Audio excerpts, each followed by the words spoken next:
ഒരാളല്ല, ഉപകരണമല്ല ഭർത്താവ്. സ്വർഗം കൊണ്ട് തുടക്കം കുറിച്ച ഒരു കർമ്മമാണ് വൈവാഹിക ജീവിതം. അത് ഈ ദുനിയാവിൽ നിലച്ചു പോകുന്നില്ല, അത് സ്വർഗം വരെ എത്തിച്ചേരുന്ന ഒരു കർമ്മമത്രേ. സ്വർഗം കൊണ്ട് തുടങ്ങിയ കർമ്മം അത് സ്വർഗത്തിൽ ചെന്ന് അവസാനിക്കുന്നു. ആദം നബി അലൈഹിസ്സലാത്തു വസ്സലാം ബീവി ഹവ്വയുമായുള്ള ബന്ധമാണ് സ്വർഗത്തിൽ വിവാഹത്തിന് തുടക്കം. നമ്മൾ മരണപ്പെട്ടതിന് ശേഷം നാളെ സ്വർഗത്തിൽ ഈ ഭാര്യ ഈ ഭർത്താവ് അവിടെ ഒരുമിച്ച് കൂടും. പരിശുദ്ധ ഖുർആൻ അല്ലാഹു അവതരിപ്പിക്കുകയാണ്, ഹും വഅസ്വാജുഹും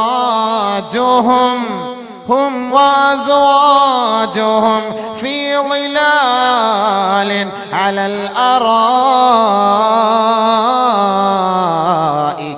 മുത്തഖിഊൻ.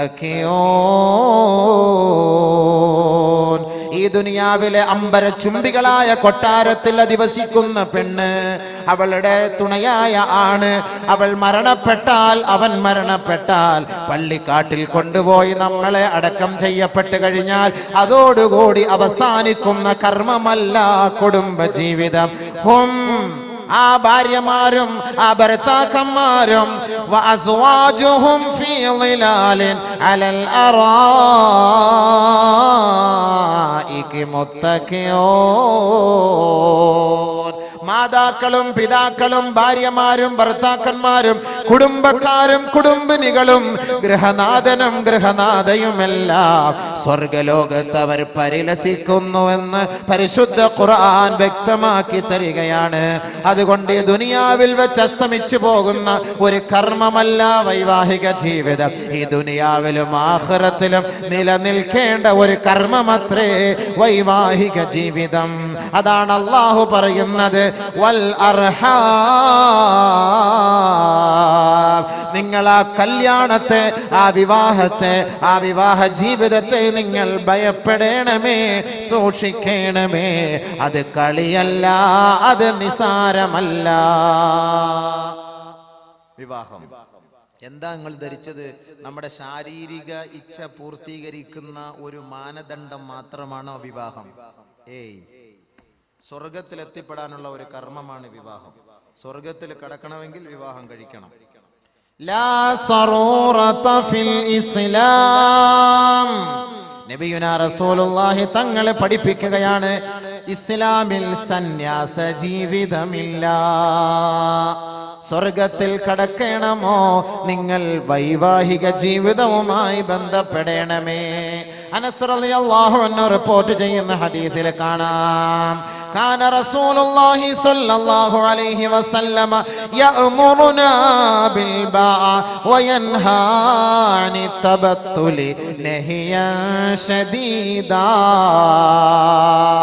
വൈവാഹിക ജീവിതത്തെ ഞങ്ങളോട് കൽപ്പിക്കുമായിരുന്നു, പ്രചോദനം ചെയ്യുമായിരുന്നു. അവിവാഹിതനാകുന്നതിൽ നിന്ന് ഞങ്ങളെ നിരുത്സാഹപ്പെടുത്തുമായിരുന്നു ഹബീബായ റസൂലുള്ളാഹി സ്വല്ലല്ലാഹു അലൈഹി വസല്ലം. നബിയുടെ ശൈലി എന്താണ്? വിവാഹം കഴിക്കാൻ കൽപ്പിക്കും, കല്യാണം കഴിക്കൂ, കല്യാണം കഴിക്കൂ.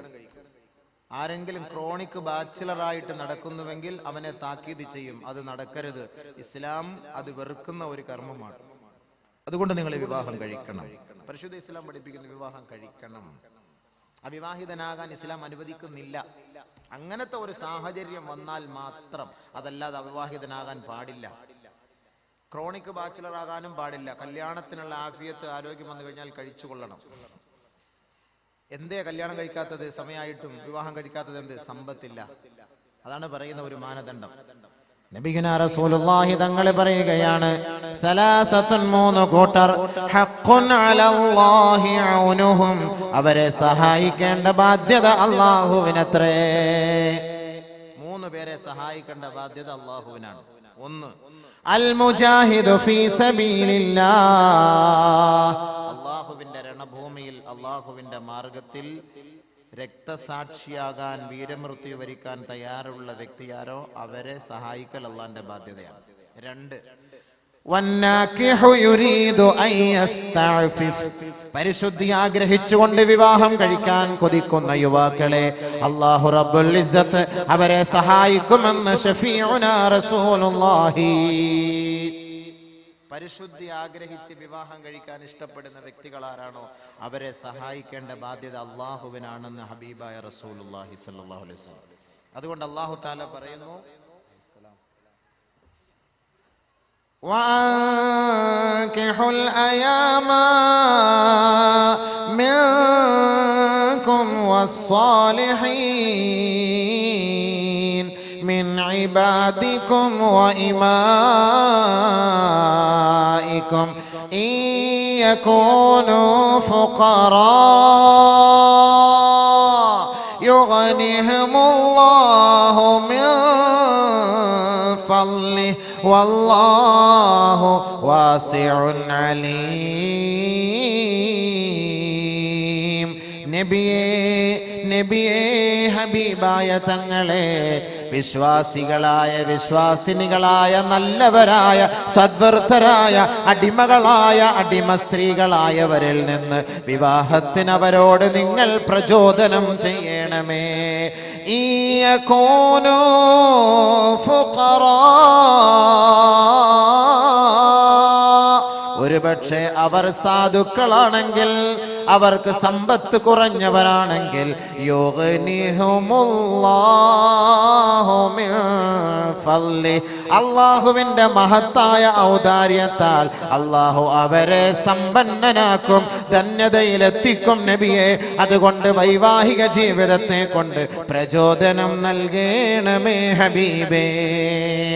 അതുകൊണ്ട് കല്യാണം കഴിക്കാതിരിക്കരുത്. ക്രോണിക് ബാച്ചിലർ പെട്ടെന്ന് നിക്കാഹ് കഴിച്ചോളി.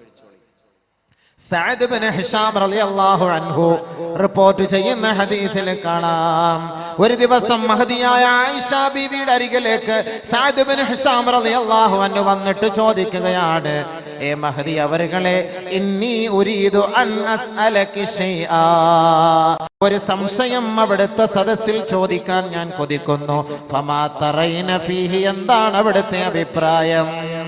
ആയിഷ റളിയല്ലാഹു അൻഹയോട് ചോദിക്കാൻ സഹാബി വരികയാണ്. എന്തേ സംശയം? അനി തബത്തുൽ, ഞാൻ അവിവാഹിതനാകാൻ ഇഷ്ടപ്പെടുന്നു മഹദി അവറുകളെ, അതുകൊണ്ട് വിവാഹത്തിനെ കുറിച്ചുള്ള അതിന്റെ അവിടുത്തെ അഭിപ്രായം എന്തെന്ന് ഒന്ന് അറിയിച്ചു തന്നാലും. എനിക്ക് വിവാഹം കഴിക്കാൻ ഇഷ്ടമില്ല, അതുകൊണ്ട് ഞാൻ അവിവാഹിതനാകാൻ ആഗ്രഹിക്കും, എന്താണ് അവിടുത്തെ അഭിപ്രായം? ഉടനെ ആയിഷ റളിയല്ലാഹു തആല അൻഹ പരിശുദ്ധ ഖുർആനിലെ ഒരു ആയത്ത് ഓതി കേൾപ്പിക്കുകയാണ്. വലഖദ് അർസൽനാ റസൂലൻ മിൻ ഖബ്ലിക വജഅൽനാ ലഹും അസ്വാജൻ വദുർരിയ്യ ഫലാ തതബത്തൽ. ബഹുമാനപ്പെട്ട ആയിഷ സിദ്ദീഖ റളിയല്ലാഹു അൻഹ ഓതി കൊടുത്തു. ഹബീബായ റസൂലുള്ളാഹി തങ്ങൾക്ക് അല്ലാഹു അവതരിപ്പിച്ച ആയത്താണ്. വലഖദ് അർസൽനാ റസൂലൻ മിൻ ഖബ്ലിക്, നബിയേ അങ്ങേക്ക് മുമ്പ് ധാരാളം പ്രവാചകന്മാരെ ഈ ലോകത്തേക്ക് നാം നിയോഗിച്ചിട്ടുണ്ട്. വജഅൽനാ ലഹും അസ്വാജാ, വജഅൽനാ ലഹും അസ്വാജാ, അവർക്ക് നാം ഭാര്യമാരെ നൽകി ഹബീബേ. വദുർരിയ, അവർക്ക് സന്താനങ്ങളെയും നാം നൽകി. അതുകൊണ്ട് സഅദേ ഫലാ തതബത്തൽ, നീ അവിവാഹിതനാകരുതേ, വിവാഹം കഴിക്കണേ, വിവാഹിതനാകണമേ മഹദിയായ ആയിഷ. കല്യാണം കഴിച്ചോ, വിവാഹം കഴിക്കേണ്ട സമയത്തിയാല് കല്യാണം കഴിച്ചോ, ചിന്തിക്കാൻ പാടില്ല. ഇത് ഖുർആനും ഹദീസും കൊണ്ട് സ്ഥിരപ്പെട്ട നിസ്സായ സത്യമാണിത്. ബഹുമാനമുള്ള സഹോദരങ്ങളെ, വിവാഹം കഴിക്കാൻ നമ്മൾ നിയ്യത്തെടുത്തു കഴിഞ്ഞാൽ എന്താണ് ആദ്യം ചെയ്യേണ്ട പരിപാടി എന്നറിയോ? പെണ്ണിനെ പോയി കാണണം. പെണ്ണ് കാണാതെ കല്യാണം കഴിക്കരുത്. ശ്രദ്ധിക്കേണ്ട വിഷയം തന്നെയാണ്. കല്യാണം ഫോട്ടോയിലൊന്നും കണ്ടിട്ട് പെണ്ണിന്റെ ചന്തമാണ്, അവള് നല്ല മൊഞ്ചുള്ള അടിച്ചുപൊളിയുള്ള, അതൊന്നും പറഞ്ഞിട്ട് കാര്യമില്ല. പെണ്ണ് എന്തായാലും ചിരിച്ചോണ്ടിരിക്കൂലല്ലോ ഫോട്ടോയിൽ. ചില പെണ്ണുങ്ങൾ ചിരിച്ചാലും പുഞ്ചിരിക്കുള്ളൂ, പല്ല് കാണൂല. അതുകൊണ്ട് എന്ത് ചെയ്യണം? അവളെ പോയി നേരിട്ട് കണ്ട് സംസാരിച്ച് അവളുടെ പല്ല്, അവളുടെ ചുണ്ട്, അവളുടെ നാവ്, അവളുടെ ശരീരഭാഗങ്ങൾ, ആകാര സൗഷ്ഠവങ്ങൾ ഒറ്റ നോട്ടത്തിൽ നമുക്ക് മനസ്സിലാക്കാൻ കഴിയും. അതല്ലാതെ തൊള്ള തുറന്നു നോക്കാനല്ല പറയാ. അവളെ പോയി കണ്ട് സംസാരിച്ച് മനസ്സിലാക്കിയിട്ട് അവളുടെ സ്വഭാവ രീതികളൊക്കെ നമുക്ക് ഒറ്റ നോട്ടത്തിൽ മനസ്സിലാക്കാൻ കഴിയും. അങ്ങനെ അവളെ കാണാതെ കണ്ട് ആരും വിവാഹം കഴിക്കരുത്. പെണ്ണ് കാണാതെ, അതേപോലെ പെണ്ണ് ചെറുക്കനെ കാണാതെ, രണ്ടു കൂട്ടരും തൃപ്തിപ്പെടാതെ വിവാഹത്തിന് വേണ്ടി നിങ്ങൾ കൈ കൊടുക്കരുത്.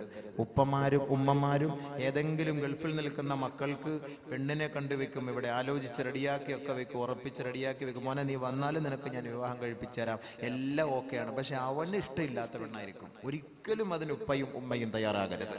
അത് ഏറ്റവും വലിയ തെറ്റാണ്. ആ കുടുംബ ജീവിതം റാഹത്തിലെത്തൂല, അതാകെ ഇടങ്ങേറിലാവും. അത് നബിതങ്ങൾ പറയുന്നു. ബഹുമാനപ്പെട്ട മുഗീറത്ത് ബിൻ ശുഅബ റളിയല്ലാഹു തആല റിപ്പോർട്ട് ചെയ്യുന്ന ഹദീസിൽ കാണാം, ഖുൽതു, ഞാൻ നബിതങ്ങളോട് ചോദിച്ചു, യാ റസൂലല്ലാഹ്, അല്ലാഹുവിന്റെ റസൂലേ, ഖതബതു ഇംറഅതൻ, ഒരു പെണ്ണിനെ ഞാൻ കല്യാണ ആലോചന നടത്തി ഓക്കെയാക്കി റെഡിയാക്കി വെച്ചിരിക്കുകയാണ് നബിയേ. ഒരു പെണ്ണിനെ കല്യാണ ആലോചന നടത്തി ശരിയാക്കി റെഡിയാക്കി ഇരിക്കുകയാണ്. നബി തങ്ങളുടെ അഭിപ്രായം ചോദിക്കുകയാണ്. ഉടനെ നബി തങ്ങൾ അദ്ദേഹത്തോട് ചോദിച്ചു, ഹൽ നളറത ഇലൈഹാ, ഏ മുഗീറ, നീ ആ പെണ്ണിനെ കണ്ടുവോ? വിവാഹം കഴിക്കുന്നതിന് മുമ്പ് നീ ആ പെണ്ണിനെ കണ്ടോ എന്ന് ചോദിച്ചു. ഖുൽതു ലാ യാ റസൂലല്ലാഹ്, ഞാൻ കണ്ടില്ല നബിയെ എന്ന് പറഞ്ഞപ്പോ അല്ലാഹുവിന്റെ റസൂൽ മറുപടി നൽകി, ഉൻളുർ ഇലൈഹാ, അവളെ നീ പോയി കാണണം. ഫഇന്നഹു അഹ്റാ അയ്യൂദമ ബൈനകുമാ, നിങ്ങളുടെ കുടുംബ ജീവിതം, വൈവാഹിക ജീവിതം, ഭാര്യ ഭർതൃ ബന്ധം, അത് പ്രയോജനമുള്ളതും അത് സന്തോഷമുള്ളതും അത് രൂഢമൂലമുള്ളതും അത് സുദൃഢമാകുന്നതിനും പെണ്ണ് കാണൽ അഭികാമ്യമാണ് മുഗീറ. അതുകൊണ്ട് പെണ്ണിനെ കാണാതെ വിവാഹം കഴിക്കരുതേ. നബിയുനാ റസൂലുള്ളാഹി. കല്യാണം കഴിക്കുക എന്ന് പറഞ്ഞാൽ പെണ്ണിനെ ഫോട്ടോയിലോ അല്ലെങ്കിൽ കണ്ടിട്ടൊന്നും കാര്യമില്ല. നേരിട്ട് പോയി അവളെ കണ്ട് അവളെ കണ്ടുപോയിട്ട് സംസാരിക്കുക. അതൊക്കെ ഇനി എങ്ങനെയാണ് കാണുക, അതിൻ്റെ നിയമങ്ങളൊക്കെ നമ്മൾ ഒരുപാട് പറഞ്ഞു പോയാൽ എനിക്കൊന്ന് പറഞ്ഞ് എൻ്റെ വിഷയത്തിൽ തീർക്കാൻ പറ്റില്ല. നാളെ ഈ വിഷയമല്ല, നാളെ അടുത്ത വിഷയമാണ്. അത് കൂടുതൽ പറഞ്ഞാൽ പെട്ടെന്ന് ഇങ്ങനെ ഓരോന്ന് ടച്ച് ചെയ്ത് പോകും. അതൊക്കെ ഉലമാക്കളായിട്ട് ചോദിച്ച് മനസ്സിലാക്കി. പെണ്ണിനെ കാണാൻ പോകുമ്പോൾ നാട്ടുകാരെ മുഴുവനും വിളിച്ചുകൊണ്ട് പോകേണ്ട കാര്യമില്ല. ഇന്ന് കൂട്ടുകാരെ മുഴുവനും കൂട്ടിക്കൊണ്ട് ഒരു ടാറ്റാ സുമോ പിടിക്കും, അല്ലെങ്കിൽ ഒരു ഇന്നോവ എടുക്കും, അതിലെല്ലാവരെയും കൂട്ടിക്കൊണ്ട് പോയിട്ട് പെണ്ണ് കാണുക. ആ ഒരു നിയമമല്ല ഇസ്ലാം. ആരാണ് വിവാഹം കഴിക്കുന്നത് അവൻ മാത്രം പെണ്ണിനെ കാണണം. ഒരു ഉപ്പയും ഒരു ഉമ്മയും കാട്ടിക്കൊടുക്കാനും പാടില്ല. പെണ്ണ് കല്യാണം കഴിക്കാൻ ആഗ്രഹിക്കുന്ന ആ യുവാവിനെ അല്ലാതെ മറ്റൊരു ചങ്ങാതിമാരെയും കാണിക്കരുത്. അവളോട് പോയിട്ട് നേരിട്ട് സംസാരിക്കാം, ചോദിക്കാം, നിന്റെ പേര് ചോദിക്കാം, നാളെ ചോദിക്കാം, കാര്യങ്ങൾ ചോദിക്കാം. അവളുടെ ശാരീരികമായി ആന്തരികമായി വല്ല രോഗമുണ്ടോ എന്ന് അങ്ങോട്ടും ഇങ്ങോട്ടും ചോദിക്കണം. അത് പറയണം. അത് ഒളിച്ചു വെച്ച് കല്യാണം കഴിപ്പിച്ച് കൊടുക്കരുത്.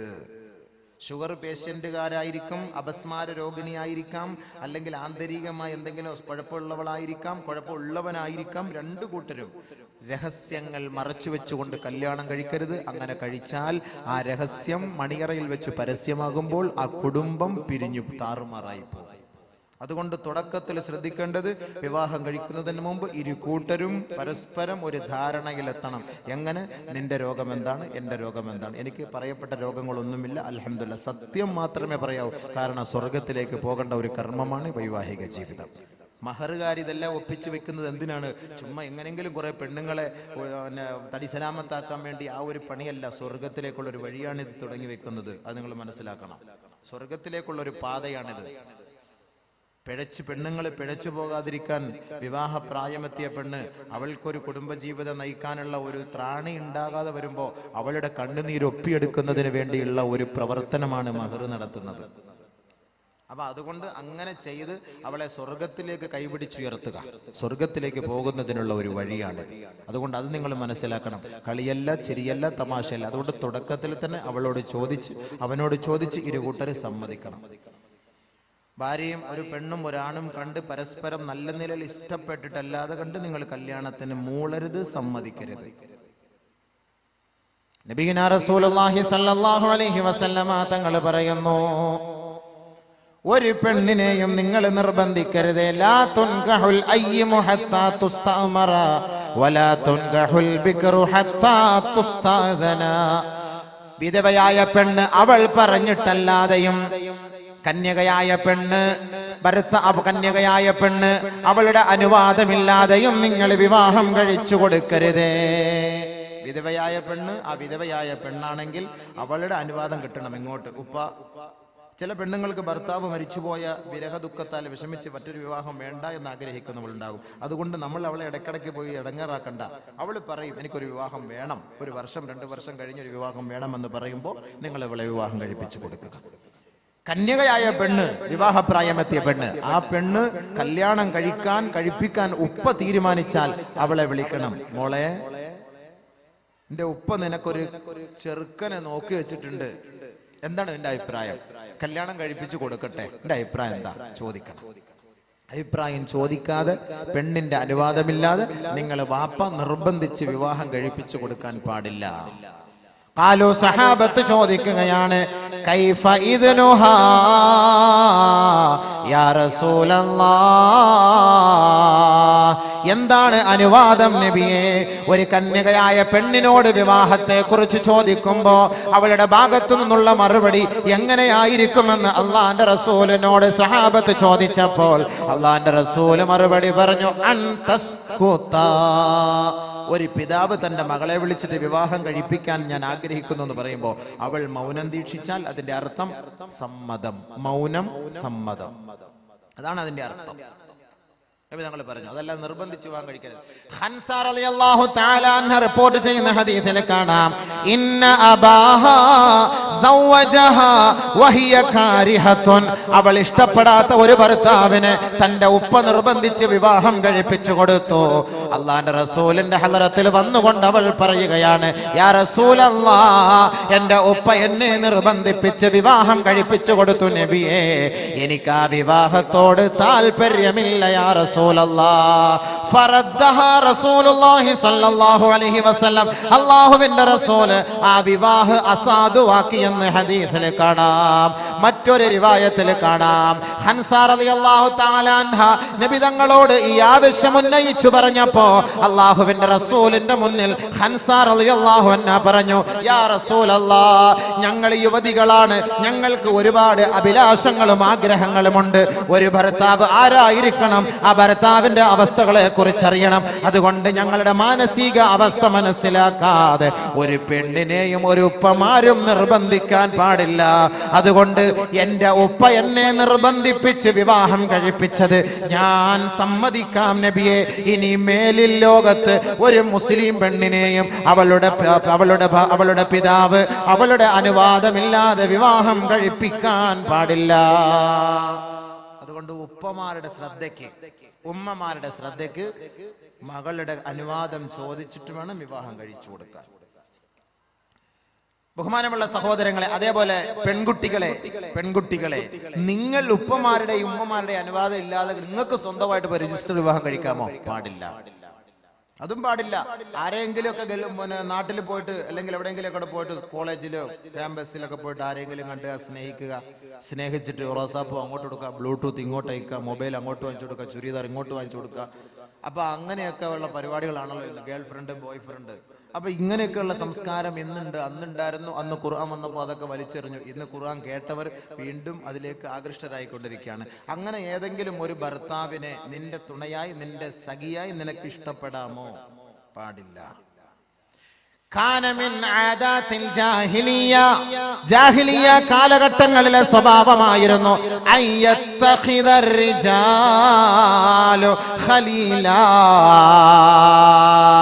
അറേബ്യൻ കാലഘട്ടങ്ങളിൽ സ്ത്രീകൾക്കും കുട്ടികൾക്കും പെൺകുട്ടികൾക്കും മാതാക്കൾക്കും സഹോദരിമാർക്കും സ്ഥാനമാനമില്ലാത്ത ആ നികൃഷ്ടരായ നിന്ദ്യരായിരുന്ന ആ കാലഘട്ടത്തിൽ അള്ളാഹുവിന്റെ റസൂല് ജനിച്ചു വീഴുമ്പോൾ ഹിജാസിന്റെ മക്കളുടെ അവസ്ഥ എന്തായിരുന്നു എന്നറിയുമോ? താൻ ഇഷ്ടപ്പെടുന്ന ഒരു പെണ്ണിനെ പോയി പിടിക്കുക, അവളെ തന്റെ സഖിയാക്കുക, അവളെ തന്റെ കൂട്ടുകാരിയാക്കുക, തന്റെ ശാരീരിക ഇച്ഛകൾ പൂർത്തീകരിക്കുക, അവളെ കറിവേപ്പില പോലെ വലിച്ചെറിയുക. അതേപോലെ തന്നെ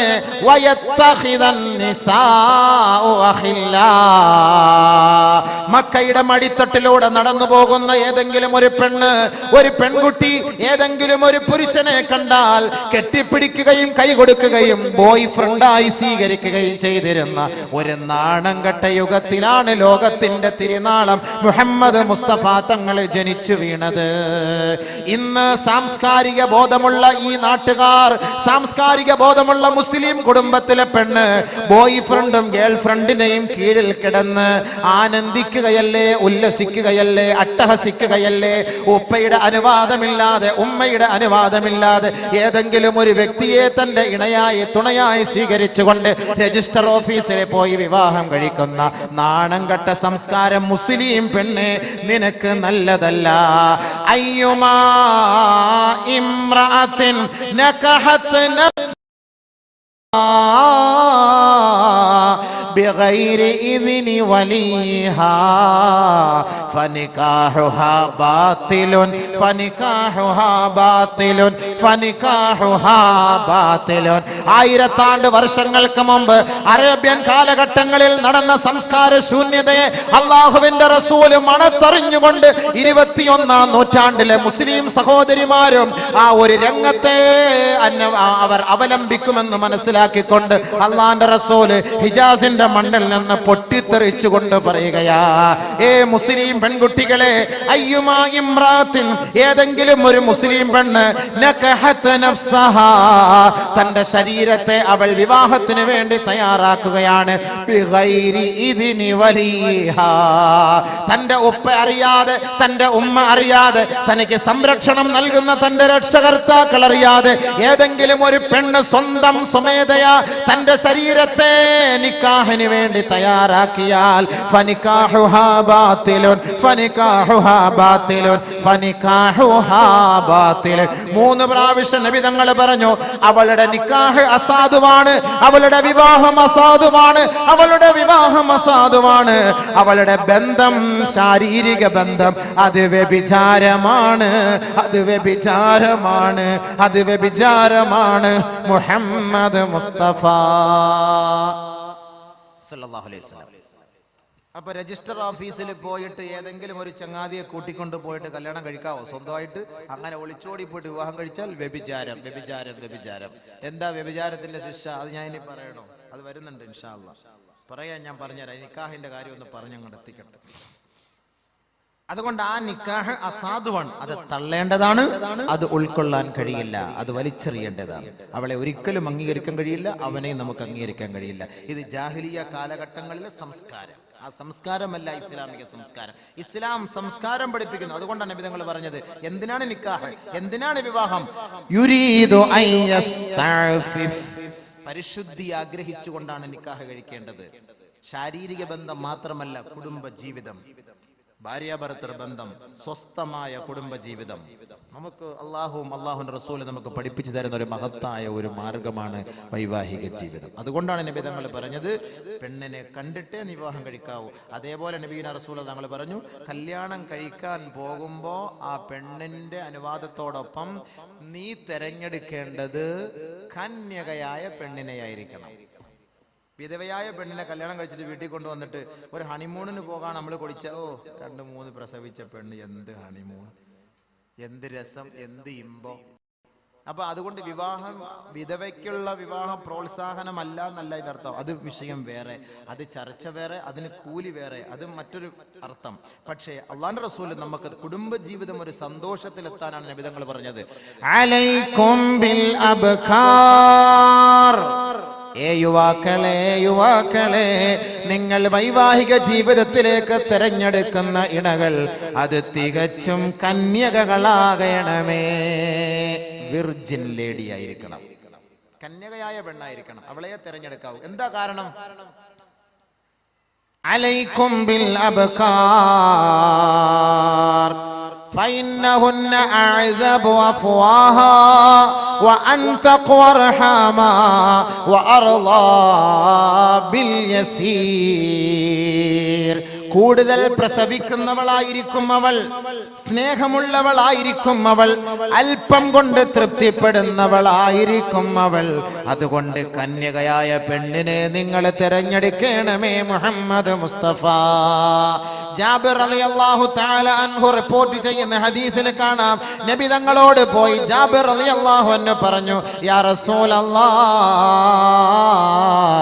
ഖതബ്തു ഇംറഅതൻ, ഒരു വിധവയായ പെണ്ണിനെ ഞാൻ കല്യാണ ആലോചന നടത്തി നബിയേ. ഹീന സമിഅഹാ ബിതസവ്വുജിഹാ, ബഹുമാനപ്പെട്ട ജാബിർ റളിയല്ലാഹു തആല അൻഹു, ജാബിർ റളിയല്ലാഹു തആല അൻഹു വിധവയായ പെണ്ണിനെ വിവാഹം കഴിച്ചത് അറിഞ്ഞുകൊണ്ട് നബി തങ്ങൾ ജാബിറിനെ കണ്ടപ്പോൾ ചോദിച്ചു, ഹല്ലാ ബിക്റ, ചങ്ങാതി നിനക്ക് ഒരു കന്യകയായ പെണ്ണിനെ കെട്ടിക്കൂടായിരുന്നോ? തുലാഇബുഹാ വയുലാഇബുക്, പരസ്പരം വിനോദം പങ്കിടാമായിരുന്നല്ലോ. വിധവയായ പെണ്ണായിരുന്നുവെങ്കിൽ പരസ്പരം വിനോദം പങ്കിടാമായിരുന്നല്ലോ. നബിയുനാ റസൂലുള്ളാഹി തങ്ങൾ ചോദിച്ചു. അപ്പോ നമ്മൾ വിവാഹം കഴിക്കാൻ തിരഞ്ഞെടുക്കേണ്ടത് ഏത് പെണ്ണിനെ ആയിരിക്കണം? കന്യകയായ പെണ്ണായിരിക്കണം. അതേപോലെ നബിയുനാ റസൂലുള്ളാഹി തങ്ങൾ പറഞ്ഞു, കന്യകയൊക്കെ തന്നെ ഓക്കെ, പക്ഷെ സമ്പത്ത് നോക്കാമോ, സൗന്ദര്യം നോക്കാമോ, കുടുംബം നോക്കാമോ? എന്താണ് നമ്മൾ വിവാഹ ജീവിതത്തിൽ ഒരു പെണ്ണിൽ നിന്ന് പ്രതീക്ഷിക്കുന്നത്? എന്താണ് മനസ്സിലാക്കണം. മഹറുകാർ, അതിന്റെ സംഘാടകർ, അവർ വിവാഹം കഴിക്കുന്ന യുവാക്കൾ, കഴിപ്പിച്ചു കൊടുക്കുന്ന യുവാക്കൾ, അതിന് വിധേയരാകുന്ന പെൺകുട്ടികൾ, എൻ്റെ സവിധത്തിൽ ഹാജരായിരിക്കുന്ന സഹോദരി സഹോദരങ്ങൾ വളരെ ശ്രദ്ധാപൂർവം കേൾക്കേണ്ട ഒരു പ്രഭാഷണമാണിത്. മനസ്സിലാക്കണം. പിരിവ് 2 ദിവസം കൊണ്ട് കൂടിയത് കൊണ്ട് ആളിനായിരിക്കാം ആളുകൾ കുറഞ്ഞത്. പിരിവൊക്കെ നമുക്ക്, ഞാൻ പ്രത്യേകം പറഞ്ഞിട്ടുണ്ട്, പിരിവ് ആള് അബൂബക്കർ അല്ല, അതെല്ലാം കഴിഞ്ഞു. ഇൻഷാ അല്ലാഹ് ഇനി ലാസ്റ്റ് ദുആയ്ക്ക് മുമ്പ് അൽഹംദുലില്ലാഹ് ഈ പുണ്യമായ സദസ്സിൽ വെച്ച് ഖുർആനും ഹദീസും ചർച്ച ചെയ്ത സദസ്സിൽ ദുആ ഉണ്ടാകും. അപ്പോൾ നിങ്ങളാൽ കഴിയുന്ന സന്തോഷമായ സംഭാവന ഈ നല്ല കാര്യത്തിന് വേണ്ടി ആരൊരാൾ തരുന്നോ അവർക്ക് വേണ്ടി ആത്മാർത്ഥമായ ദുആ ഉണ്ടായിരിക്കും. ഒരുപാട് സഹോദരങ്ങൾ ദുആയ്ക്ക് വേണ്ടി വസിയത്ത് ചെയ്തിട്ടുണ്ട്. പക്ഷേ ദുആയ്ക്ക് പ്രഭാഷണം നടത്താതെ നിങ്ങളോട് 1 രൂപ പോലും ചോദിക്കുകയില്ല. നിങ്ങൾക്ക് കാര്യമായ നിലയിലുള്ള ബിരിയാണി, നെയ്ച്ചോറ് തന്നതിന് ശേഷമേ നിങ്ങളോട് ചോദിക്കുകയുള്ളൂ. ആദ്യം ഭക്ഷണം, പിന്നെ ബില്ല് ഇൻഷാ അല്ലാഹ്. അപ്പൊ അതുകൊണ്ട് ഇപ്പൊ നമ്മൾ ഭക്ഷണം കഴിക്കുകയാണ്. ലാസ്റ്റ് നമുക്ക് ചെയ്യാം, നോക്കാം. ബഹുമാനമുള്ള സഹോദരങ്ങളെ, നബിയുനാ റസൂലുള്ളാഹി സ്വല്ലല്ലാഹു അലൈഹി വസല്ലം പറയാണ്, സാധാരണ നിക്കാഹിന്റെ സദസ്സിൽ ചർച്ച ചെയ്യപ്പെടുന്ന ഒരു ഹദീസാണ്, പൊതുവെ വിവാഹത്തിൽ 4 കാര്യങ്ങളാണ് പരിഗണിക്കപ്പെടാറുള്ളത്. ലിമാലിഹാ, അവളുടെ സമ്പത്ത്, വലിഹസബിഹാ, അവളുടെ കുടുംബം, വലിജമാലിഹാ, അവളുടെ സൗന്ദര്യം, വലിദീനിഹാ, അവളുടെ മതബോധം. നിക്കാഹ് കഴിക്കുമ്പോൾ ഈ 4 കാര്യങ്ങളാണ് പൊതുവെ പരിഗണിക്കപ്പെടാറുള്ളത്. 1 അവളുടെ സൗന്ദര്യം, അവളുടെ സമ്പത്ത്, അവളുടെ കുടുംബം, അവളുടെ ദീൻ. ഈ 4 കാര്യങ്ങൾ പരിഗണിക്കും. നബി തങ്ങൾ പറഞ്ഞു, ഈ 4 കാര്യങ്ങളിൽ നിങ്ങൾ ദീനിന് മുൻഗണന നൽകണമേ, ദീനിന് നിങ്ങൾ പ്രാമുഖ്യം നൽകണമേ. ഹബീബായ റസൂലുള്ളാഹി. എന്തേ ദീനിന് പ്രാമുഖ്യം നൽകിയാൽ? നബി തങ്ങൾ വീണ്ടും പറയുകയാണ്, മൻ റസഖഹുല്ലാഹു ഇംറാതൻ സാലിഹാ ഫഖദ് അആനഹു അലാ ശത്രി ദീനിഹി.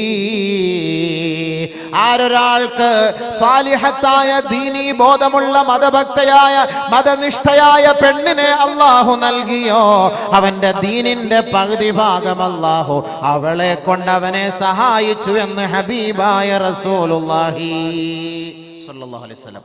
ദീനീ ബോധമുള്ള മതബോധമുള്ള പെണ്ണിനെ കല്യാണം കഴിച്ചാൽ നിസ്കരിക്കാൻ അവളോട് പറയേണ്ട കാര്യമില്ല. ഹൈദ് വന്നാൽ എന്ത് ചെയ്യണമെന്ന് പറയേണ്ട കാര്യമില്ല. നിഫാസ് വന്നാൽ എന്ത് ചെയ്യണമെന്ന് പറയേണ്ട കാര്യമില്ല. ഭർത്താവ് സുബഹിസ്കരിക്കാതെ ഉറങ്ങിപ്പോയി, ഭർത്താവിനെ രാവിലെ തട്ടി വിളിക്കണമെന്ന് അവളോട് പ്രത്യേകിച്ച് പറയേണ്ട കാര്യമില്ല. കൃത്യസമയത്ത് വിളിക്കും. ഭർത്താവിന്റെ ഹക്കുകൾ, ഉത്തരവാദിത്തങ്ങൾ പരിപൂർണമായ നിലയിൽ നിറവേറ്റി കൊടുക്കും. അങ്ങനത്തെ പെണ്ണാണ് സ്വാലിഹത്തായ പെണ്ണ്. അതുകൊണ്ടാണ് നബി തങ്ങൾ വീണ്ടും പറയുകയാണ്, ലാ തുസവ്വിജൂഹുന്ന ലിഅംവാലിഹിൻ ഫഅസാ അംവാലുഹുന്ന അൻ യുത്ഗിയഹുൻ സഹോദരങ്ങളെ, നിങ്ങളാരും ഒരു പെണ്ണിന്റെ സമ്പത്ത് മോഹിച്ച് നിങ്ങൾ അവളെ വിവാഹം കഴിക്കരുതേ. അങ്ങനെ വിവാഹം കഴിച്ചാൽ നിന്റെ നിർദ്ദേശങ്ങളെ അവൾ തള്ളിക്കളയുമത്രേ. വൈവാഹിക ജീവിതത്തിലേക്ക് നിന്നേക്കാൾ ആസ്തിയുള്ള ഒരു കുടുംബത്തിൽ പോയി വിവാഹം കഴിച്ച ഒരു പെണ്ണിനെ നീ തെരഞ്ഞെടുത്താൽ സുഖമില്ലാതെ ഹോസ്പിറ്റലിൽ കിടക്കുമ്പോ നിനക്ക് താങ്ങോ തണലോ ആകാൻ ഒരു പക്ഷേ അവൾ അനുവദിക്കുകയില്ല. പാതിരാ സമയത്ത് ക്ഷീണിച്ചു വരുമ്പോ ഭാര്യ നല്ല ഉറക്കത്തിന്റെ മൂർധന്യാവസ്ഥയിലാണ്. ഇദ്ദേഹത്തിന് അല്പം കട്ടൻ ചായ കിട്ടിയാൽ കൊള്ളാം. പക്ഷേ ഭാര്യയെ എങ്ങനെയാണ് വിളിക്കുക? അവളുടെ പ്രതികരണം എന്തായിരിക്കും? ഭയപ്പെട്ടുകൊണ്ട് വെള്ളം കുടിക്കേണ്ടതിന് പകരം പച്ചവെള്ളം കുടിച്ച് ഒരു പക്ഷേ മരിക്കുന്ന സഹോദരങ്ങൾ നമ്മുടെ മുന്നിലുണ്ടാകും. എന്തേ അതിനുള്ള കാരണം? സമ്പന്ന കുടുംബത്തിൽ വളർന്ന പെണ്ണിനെ തെരഞ്ഞെടുത്ത് വിവാഹം കഴിച്ചപ്പോൾ നിന്റെ വാക്കുകൾ അവൾ നിഷേധിച്ച് തള്ളുകയാ. ലോകത്തിന്റെ നായകന്റെ പ്രഖ്യാപനമാണിത്. ലോകത്തിന്റെ നായകന്റെ പ്രഖ്യാപനമാണിത്. തള്ളിക്കളയരുതേ, പുച്ഛിച്ച് തള്ളരുതേ. അള്ളാന്റെ റസൂല് പറഞ്ഞ വാക്കാണിത്. ലാ തുൻകിഹൂഹുന്ന ലിഅംവാലിഹിൻ, സമ്പത്ത് മാത്രം പ്രതീക്ഷിച്ച് നിങ്ങൾ വിവാഹം കഴിക്കരുതേ. ഫഇന്നഹു, കാരണം അങ്ങനെ നിങ്ങൾ വിവാഹം കഴിച്ചാൽ നിന്റെ നാക്ക്, നിന്റെ നാമങ്ങളെ, നിന്റെ വാക്കുകളെ അവൾ സ്വീകരിക്കുകയില്ല, അവൾ തട്ടിക്കളയും. വീണ്ടും നബി തങ്ങൾ പറയുന്നു, ലാ തുസവ്വിജൂഹുന്ന ലിഹുസ്നിഹിൻ, സൗന്ദര്യം മാത്രം പ്രതീക്ഷിച്ചുകൊണ്ട് നിങ്ങളെ വിവാഹം കഴിക്കരുതേ. കാരണം തീർച്ചയായും അവളുടെ സൗന്ദര്യത്തിന്റെ പേരിൽ നിന്നെ വഴികേടിലേക്ക് നയിക്കാൻ അത് കാരണമാകും. സുന്ദരിയായ ഭാര്യയെ കല്യാണം കഴിപ്പിച്ചിട്ട് ഗൾഫിൽ പോകും. സ്വസ്ഥത കിട്ടുമോ?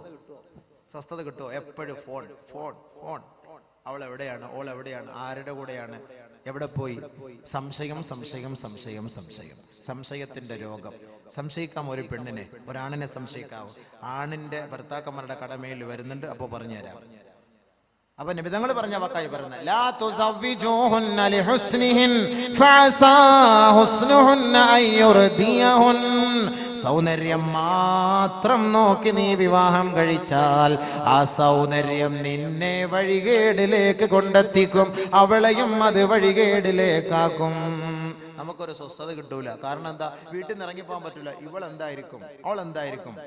ഓളുടെ അവസ്ഥ എന്തായിരിക്കും? ഇന്ന് കൂടുതലും വ്യഭിചാരം നടക്കുന്നില്ലേ സുഹൃത്തുക്കളെ, സഹോദരി സഹോദരങ്ങളെ? ഇൻഷാ അല്ലാഹ് അതിന്റെ ഹദീസുകൾ ഞാൻ പറഞ്ഞു തരാം, അപ്പോൾ നമുക്ക് മനസ്സിലാവും. അപ്പൊ സൗന്ദര്യം മാത്രം നോക്കരുത്, സമ്പത്ത് മാത്രം നോക്കരുത്. പിന്നെ എന്താ നോക്കേണ്ടത്? ദീൻ നിങ്ങൾ നോക്കണം. സമ്പത്തും നോക്കാം, ഏത് മാന്യമായ നിലയിൽ.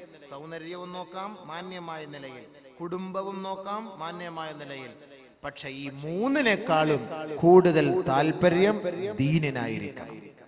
അപ്പോൾ ഒരു ഭാര്യ ഒരു ഭർത്താവിനെ സംശയിക്കേണ്ട കാര്യമില്ല, ഒരു ഭർത്താവ് ഒരു ഭാര്യയെ സംശയിക്കേണ്ട കാര്യമില്ല. ഒരാൾ ഒരു പെണ്ണിനെ കല്യാണ ആലോചന നടത്തി വെച്ചിരിക്കുകയാണ്. നല്ല കുടുംബത്തിലെ നല്ല സ്വത്ത് മുതലുള്ള ഒരു പെണ്ണ്. ആ പെണ്ണിനെ കല്യാണ ആലോചന നടത്തി വെച്ചു. പക്ഷെ ഇവനിത് അറിഞ്ഞില്ല. എങ്ങനെയോ മണത്തെറിഞ്ഞു അവളെ കെട്ടാൻ ഇവൻ താല്പര്യപ്പെട്ടിരിക്കുകയാണ്. ചർച്ചകൾ നടന്നു. പക്ഷെ ഇവൻ എന്ത് ചെയ്യാ? ഇടയ്ക്ക് പോയിട്ട് കടുംവെട്ട് വെട്ടിയിട്ട് അവനെ ഒഴിവാക്കിയിട്ട് ആ പെണ്ണിനെ കല്യാണാലോചന നടത്തുന്നു. അത് തെറ്റാണ്. ഒരാൾ ഒരു പെൺകുട്ടിയെ ഒരാൾ വിവാഹാലോചന നടത്തിയാൽ നിങ്ങൾ ആ വിവാഹ ആലോചനയിൽ രണ്ടാലൊരു തീരുമാനം, യെസ് ഓർ നോ, ഈ രണ്ടാലൊരു തീരുമാനം അറിയാതെ അവളെ നിങ്ങൾ വിവാഹ ആലോചന നടത്തരുത്. ലാ യഹില്ലു ലിമർഇൻ അൻ യഖ്തുബ അലാ ഖിത്ബതി അഖീഹി കമാ ഖാല റസൂലുള്ളാഹി സ്വല്ലല്ലാഹു അലൈഹി വസല്ലം. ഒരു പുരുഷനും ഭൂഷണമല്ല ഏതെങ്കിലും ഒരു പെണ്ണിനെ ഒരാൾ വിവാഹ ജീവിതത്തിലേക്ക് നയിക്കുന്നതിന് വേണ്ടി ചർച്ചകൾ നടത്തിക്കൊണ്ടിരിക്കുമ്പോൾ അതിനിടയിലൂടെ പോയി അവളെ കല്യാണ ആലോചന നടത്തരുതേ. രണ്ടാലൊരു തീരുമാനം എത്തണം. പ്രതീക്ഷിച്ച് ഒരാഴ്ച കഴിഞ്ഞിട്ട് എന്തായി, ഒരാൾ വന്നിരുന്നല്ലോ, കാഞ്ഞങ്ങാട്ട് നിന്ന് ഒരാൾ വന്നിരുന്നല്ലോ, കല്യാണം ഞങ്ങളുടെ മോളുടെ കാര്യം എന്തായി, അത് ചർച്ചയിലിരിക്കുക, അടുത്ത ആഴ്ച പറയാന്ന് പറഞ്ഞു. അടുത്ത ആഴ്ച പറഞ്ഞതിന് ശേഷം വേണ്ടാന്ന് പറഞ്ഞാൽ കല്യാണം ആലോചിക്കാം. അതല്ല പറയാമെന്ന് പറഞ്ഞത് കൊണ്ട് അതിനേക്കാൾ നമ്മുടെ മകൻ സോഫ്റ്റ്വെയർ എഞ്ചിനീയർ ആണ്, അവൻ സാധാ സീതാ ഒരു എഞ്ചിനീയർ അല്ല, നമ്മുടെ സോഫ്റ്റ്വെയർ എഞ്ചിനീയർ ലക്ഷക്കണക്കിന് റുപ്യ കിട്ടും, അത് കല്ലി ഇതാ ഇത് പിടിച്ചോ. ലാ യഹില്ലു, അനുവദനീയമല്ല സഹോദര, അനുവദനീയമല്ല സഹോദര. ഇസ്ലാമാണ് പഠിപ്പിക്കുന്നത്, നബിയാണ് പഠിപ്പിക്കുന്നത്. ഒരു കാരണവശാലും നിങ്ങൾ അതിനെ അനുവദിക്കരുതേ, അനുവദിക്കരുതേ. സോഫ്റ്റ്വെയർ അല്ല, ഹാർഡ്വെയർ അല്ല, ഇനി ലോകം മൊത്തം ഉണ്ടാക്കാൻ കഴിവുള്ളവരെന്ന് പറഞ്ഞാലും ഇതിനൊരു തീരുമാനം എത്താതെ ഇങ്ങോട്ട് നിങ്ങൾ ഈ ചർച്ചയായിട്ട് വരരുത്. ഇതാണ് ഒരു പെണ്ണിന്റെ ഉപ്പ പറയേണ്ടത്. ഇസ്ലാമിക നിയമം, വൈവാഹിക ജീവിതം പഠിക്കൂ, മനസ്സിലാക്കുക. അള്ളാഹു ഉൾക്കൊള്ളാൻ എനിക്കും നിങ്ങൾക്ക് തൗഫീഖ് നൽകട്ടെ. കല്യാണം അങ്ങോട്ടും ഇങ്ങോട്ടൊക്കെ ചർച്ച ചെയ്തു, ആലോചിച്ചു, ഓക്കെയാക്കി, പെണ്ണ് കെട്ടാൻ തീരുമാനിച്ചു. തീരുമാനമെത്തി, അങ്ങനെ വിവാഹം കഴിക്കാൻ നമ്മൾ തയ്യാറെടുക്കുകയാണ്. വിവാഹം കഴിക്കാൻ തയ്യാറെടുക്കുമ്പോൾ ഒരു ഭർത്താവിന്റെ, ഒരു സഹോദരന്റെ, ഒരു നവവരന്റെ ഉത്തരവാദിത്തമാണ് അവൾക്ക് കൊടുക്കേണ്ട വിവാഹ മൂല്യം നിന്റെ സ്വന്തം വിയർപ്പ് കൊണ്ട് നീ അധ്വാനിച്ച് അവൾക്ക് എത്തിച്ചു കൊടുക്കുക. അതിന്റെ പേരാണ് മഹർ. ഇപ്പൊ മഹറിന്റെ അർത്ഥം മനസ്സിലായോ? മഹർ 2012 എന്നൊക്കെ പറഞ്ഞ് എന്താ ഗോൾഡൻ ഹില്ല് അല്ലേ? പടച്ചവനെ, സ്വർണം മലയിലാണ് നമ്മളൊക്കെ ഇപ്പൊ നിൽക്കുന്നത്. അപ്പൊ ഈ സ്വർണത്തിന്റെ വരവ് തന്നെ ആയിരുന്നല്ലോ ഇവിടെ. അപ്പൊ ഈ സ്വർണം എന്തിനാണ്? ഇത് ഓൾക്ക് നമ്മുടെ കൈ കൊണ്ട് കൊടുക്കണം. പരിശുദ്ധ ഖുർആൻ وَآتُوا النِّسَاءَ صَدُقَاتِهِنَّ نِحْلَةً فَإِن طِبْنَ لَكُمْ عَن شَيْءٍ مِّنْهُ نَفْسًا فَكُلُوهُ هَنِيئًا مَرِيئًا. യുവാക്കളെ നിങ്ങൾ നിങ്ങളുടെ ഭാര്യമാർക്ക് കൊടുക്കേണ്ടത് മനസ്സ് തൃപ്തിയോടെ കൊടുക്കണമേ, മനസ്സ് പൊരുത്തപ്പെട്ട് കൊടുക്കണമേ. അവൾക്ക് കൊടുക്കുന്ന ആ മഹർ അവളുടെ കഴുത്തിൽ നിന്നും അവളുടെ അനുവാദമില്ലാതെ പൊട്ടിച്ചു വാങ്ങുകയും അരുതേ. ഖുർആൻ ലാ ശിഗാറ ഫിൽ ഇസ്ലാം. മഹർ കൊടുക്കാത്ത വിവാഹത്തിന് ഇസ്ലാം അനുവദിക്കുന്നില്ല. അത് അസാധുവായ വിവാഹമാണ്. മഹറില്ലാത്ത വിവാഹം ഇസ്ലാം അനുവദിക്കുന്നില്ല. ലാ ശിഗാറ ഫിൽ ഇസ്ലാം. അതുകൊണ്ട് എങ്ങനെ കൊടുക്കേണ്ടത്? മനസ്സ് പൊരുത്തത്തോടെ കൊടുക്കണം. നിഹ്ല, നല്ല മനസ്സോട് കൂടി. വആതുൻ നിസാ സദഖാതിഹിന്ന നിഹ്ല. അവൾക്ക് നിന്റെ തൃപ്തിയോടെ, മനപ്പൊരുത്തത്തോടെ, നിന്റെ ഇണയ്ക്കും തുണയ്ക്കും സഖിക്കും നീ നൽകണമേ. അവള് 100 പവന്റെ പണ്ടം തരും, നമ്മൾ അങ്ങോട്ട് കൊടുക്കുന്നത് ഒരു 2 പവൻ. എന്ത് ന്യായം? നീയാണ് അങ്ങോട്ട് കൊടുക്കേണ്ടത്. മനസ്സ് തൃപ്തിപ്പെട്ട്. ഇനി ഓളുടെ വാപ്പ അവൾക്ക് ഇട്ട് തരണത് അത് നീ നോക്കേണ്ട കാര്യമില്ല. എൻ്റെ ഭാര്യയാണ്, അവക്ക് ഞാൻ കൊടുക്കുന്നത് നല്ല പൊരുത്തത്തോടു കൂടി കൊടുക്കണ്ട. 10 പവൻ ഇരിക്കട്ടെ, മനസ്സോടുകൂടി തൃപ്തിയോടുകൂടി കൊടുക്കണം. പരിശുദ്ധ ഇസ്ലാം പഠിപ്പിക്കും. അതാണ് മഹർ എന്ന് പറയുന്നത്, വിവാഹ മൂല്യം. അത് കൊടുക്കാതെ അവളെ തൊട്ട് നോ ടച്ചിങ്. അവിടെ തൊടാൻ പാടില്ല, അവിടെ പഞ്ചിങ് പാടില്ല, അവിടെ പ്രസ്സിങ് പാടില്ല, അവിടെ ഒന്നും പാടില്ല. അതിന് എല്ലാത്തിനുമുള്ള ഒരു ഇജാസത്താണ് ഈ കാർഡ് വലിക്കുക എന്ന് പറയുന്നത്. കാർഡ് വലിക്കാതെ അവിടെ പണിയൊന്നും നടക്കൂല എന്ന് പറയുന്ന പോലെ അതിന്റെ മഹറാണ്. ഇത് കൊടുക്കാതെ അവളെ തൊട്ടു പോകരുത് ഇസ്ലാം. മഹർ കൊടുത്തിട്ട് അവളുമായി ബന്ധം സ്ഥാപിച്ചു അവളെ ഒഴിവാക്കാൻ നീ തീരുമാനിച്ചാൽ അവളിൽ നിന്ന് കൊടുത്ത മഹറിന്റെ ഒരു തരുമ്പ് പോലും നീ തിരിച്ചു വാങ്ങുകയും വരുത്. അതുകൊണ്ട് അത് പ്രത്യേകം ശ്രദ്ധിക്കണം, അത് കൊടുക്കണം. അങ്ങനെ കല്യാണം കഴിക്കാൻ നമ്മളൊക്കെ ഓക്കെ ആയിരിക്കാം. കല്യാണം 24-ാം തീയതി അല്ലേ? എത്ര 25-ാം തീയതി കല്യാണമാണ്. പക്ഷെ കല്യാണം എന്ന് പറഞ്ഞാൽ എന്താണെന്നറിയോ? ബിരിയാണിയും ചട്നിയും അടിച്ചിട്ട് എമ്പക്കം വിട്ടിട്ട് എഴുന്നേറ്റ് പോകലല്ല. പെണ്ണിന്റെ വാപ്പ വന്നിരിക്കും, ചെറുക്കം വന്നിരിക്കും, രണ്ടുപേരുടെ കൈ ഇങ്ങനെ പിടിക്കും. ശരി തന്നെ? ഇവിടെ അങ്ങനെ തന്നെ കൈ പിടിക്കുമ്പോൾ ഉസ്താദ് വന്നിട്ട്, കാളിയാർ വന്നിട്ട് ചൊല്ലിക്കൊടുക്കും കുറെ കാര്യങ്ങൾ. ആ ചൊല്ലിക്കൊടുക്കുന്നത് എന്തെന്നറിയോ? മലയാള ഭാഷയിലല്ല, അറബിയില. ഉസവ്വിജുക അലാ മാ അമറല്ലാഹു തആല ബിഹി മിൻ ഇംസാകിൻ ബിമഅറൂഫിൻ ഔ തസ്രീഹിൻ ബിഇഹ്സാൻ. സൗവജ്തുക വഅൻകഹതുക ബിൻതി ഫുലാനത ബിൻ ഫുലാൻ ബിമഹരിൻ മബ്ലഗുഹു കിദാ വകിദാ. എന്തായി പറഞ്ഞേ? അവസാനം ഉസ്താദ് ചോദിക്കും, തൃപ്തിപ്പെട്ടോ? കബിൽതു, ഞാൻ അംഗീകരിച്ചിരിക്കുന്നു. റളീതു, ഞാൻ ഇഷ്ടപ്പെട്ടു. എന്തായി പറഞ്ഞതെന്ന് വല്ല ബോധം ഉണ്ടോ നിനക്ക്? എന്താ എന്താ എന്താ തൃപ്തിപ്പെട്ടെന്ന് നീ മനസ്സിലാക്കിയോ? നിനക്ക് 50 പവന്റെ പണ്ടം തരാന്നാ പറഞ്ഞിരുന്നത്. ഇതെല്ലാം ഒരു ചെറിയ സംഭവമാണ്. ഇതിനേക്കാൾ നൂറുകണക്കിന് കാര്യങ്ങളാണ് ഈ പെണ്ണുങ്ങൾ തന്റെ ഭർത്താക്കന്മാരോട് ചെയ്യുക. അതിനെല്ലാം നമ്മൾ അവരെ കുറ്റം പറയരുത്. നബീന റസൂലുള്ളാഹി തങ്ങൾ അതങ്ങോട്ട് വീട്. അവക്ക് പിന്നെ നമ്മളെ അല്ലാതെ വേറെ ആരെങ്കിലും കൊണ്ടുപോയിട്ട് മുത്താൻ പറ്റുമോ? വേറെ ആരെങ്കിലും കൊണ്ടുപോയിട്ട് അടിക്കാൻ പറ്റുമോ? അതുകൊണ്ട് ദഈഹ, അവളെ അതിന്റെ പേരിൽ പഠിക്കരുത്, അവളെ അതിന്റെ പേരിൽ വേദനിപ്പിക്കരുത്.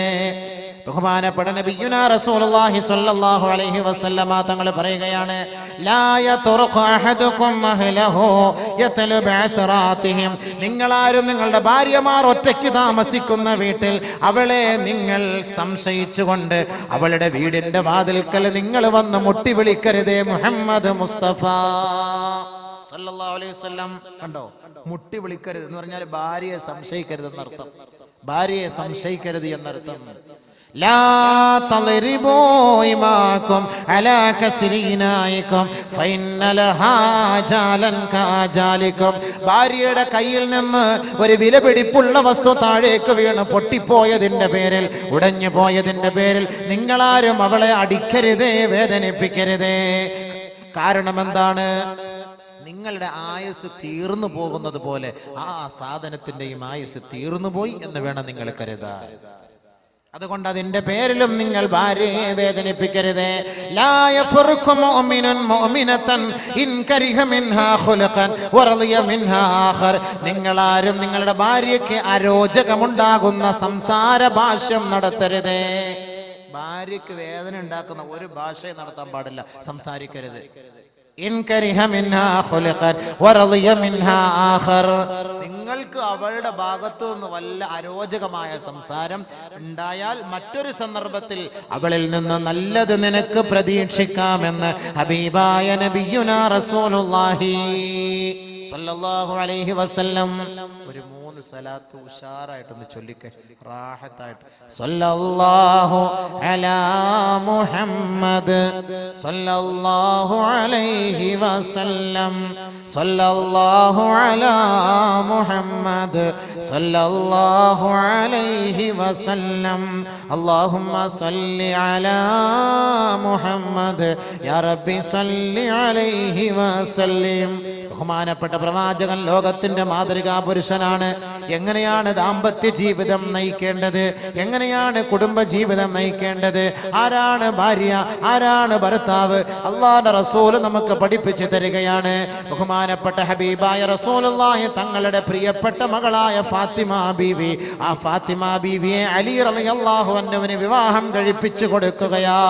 ഫാത്തിമ ബീവി പൊന്നുമോളാണ്, അലിയാർ തങ്ങൾ തന്റെ മരുമകനാണ്. പക്ഷെ ഫാത്തിമ ബീവിയും അലിയാർ തങ്ങളും ഇടയ്ക്കിടയ്ക്ക് ദേഷ്യപ്പെടാറുണ്ടത്രേ.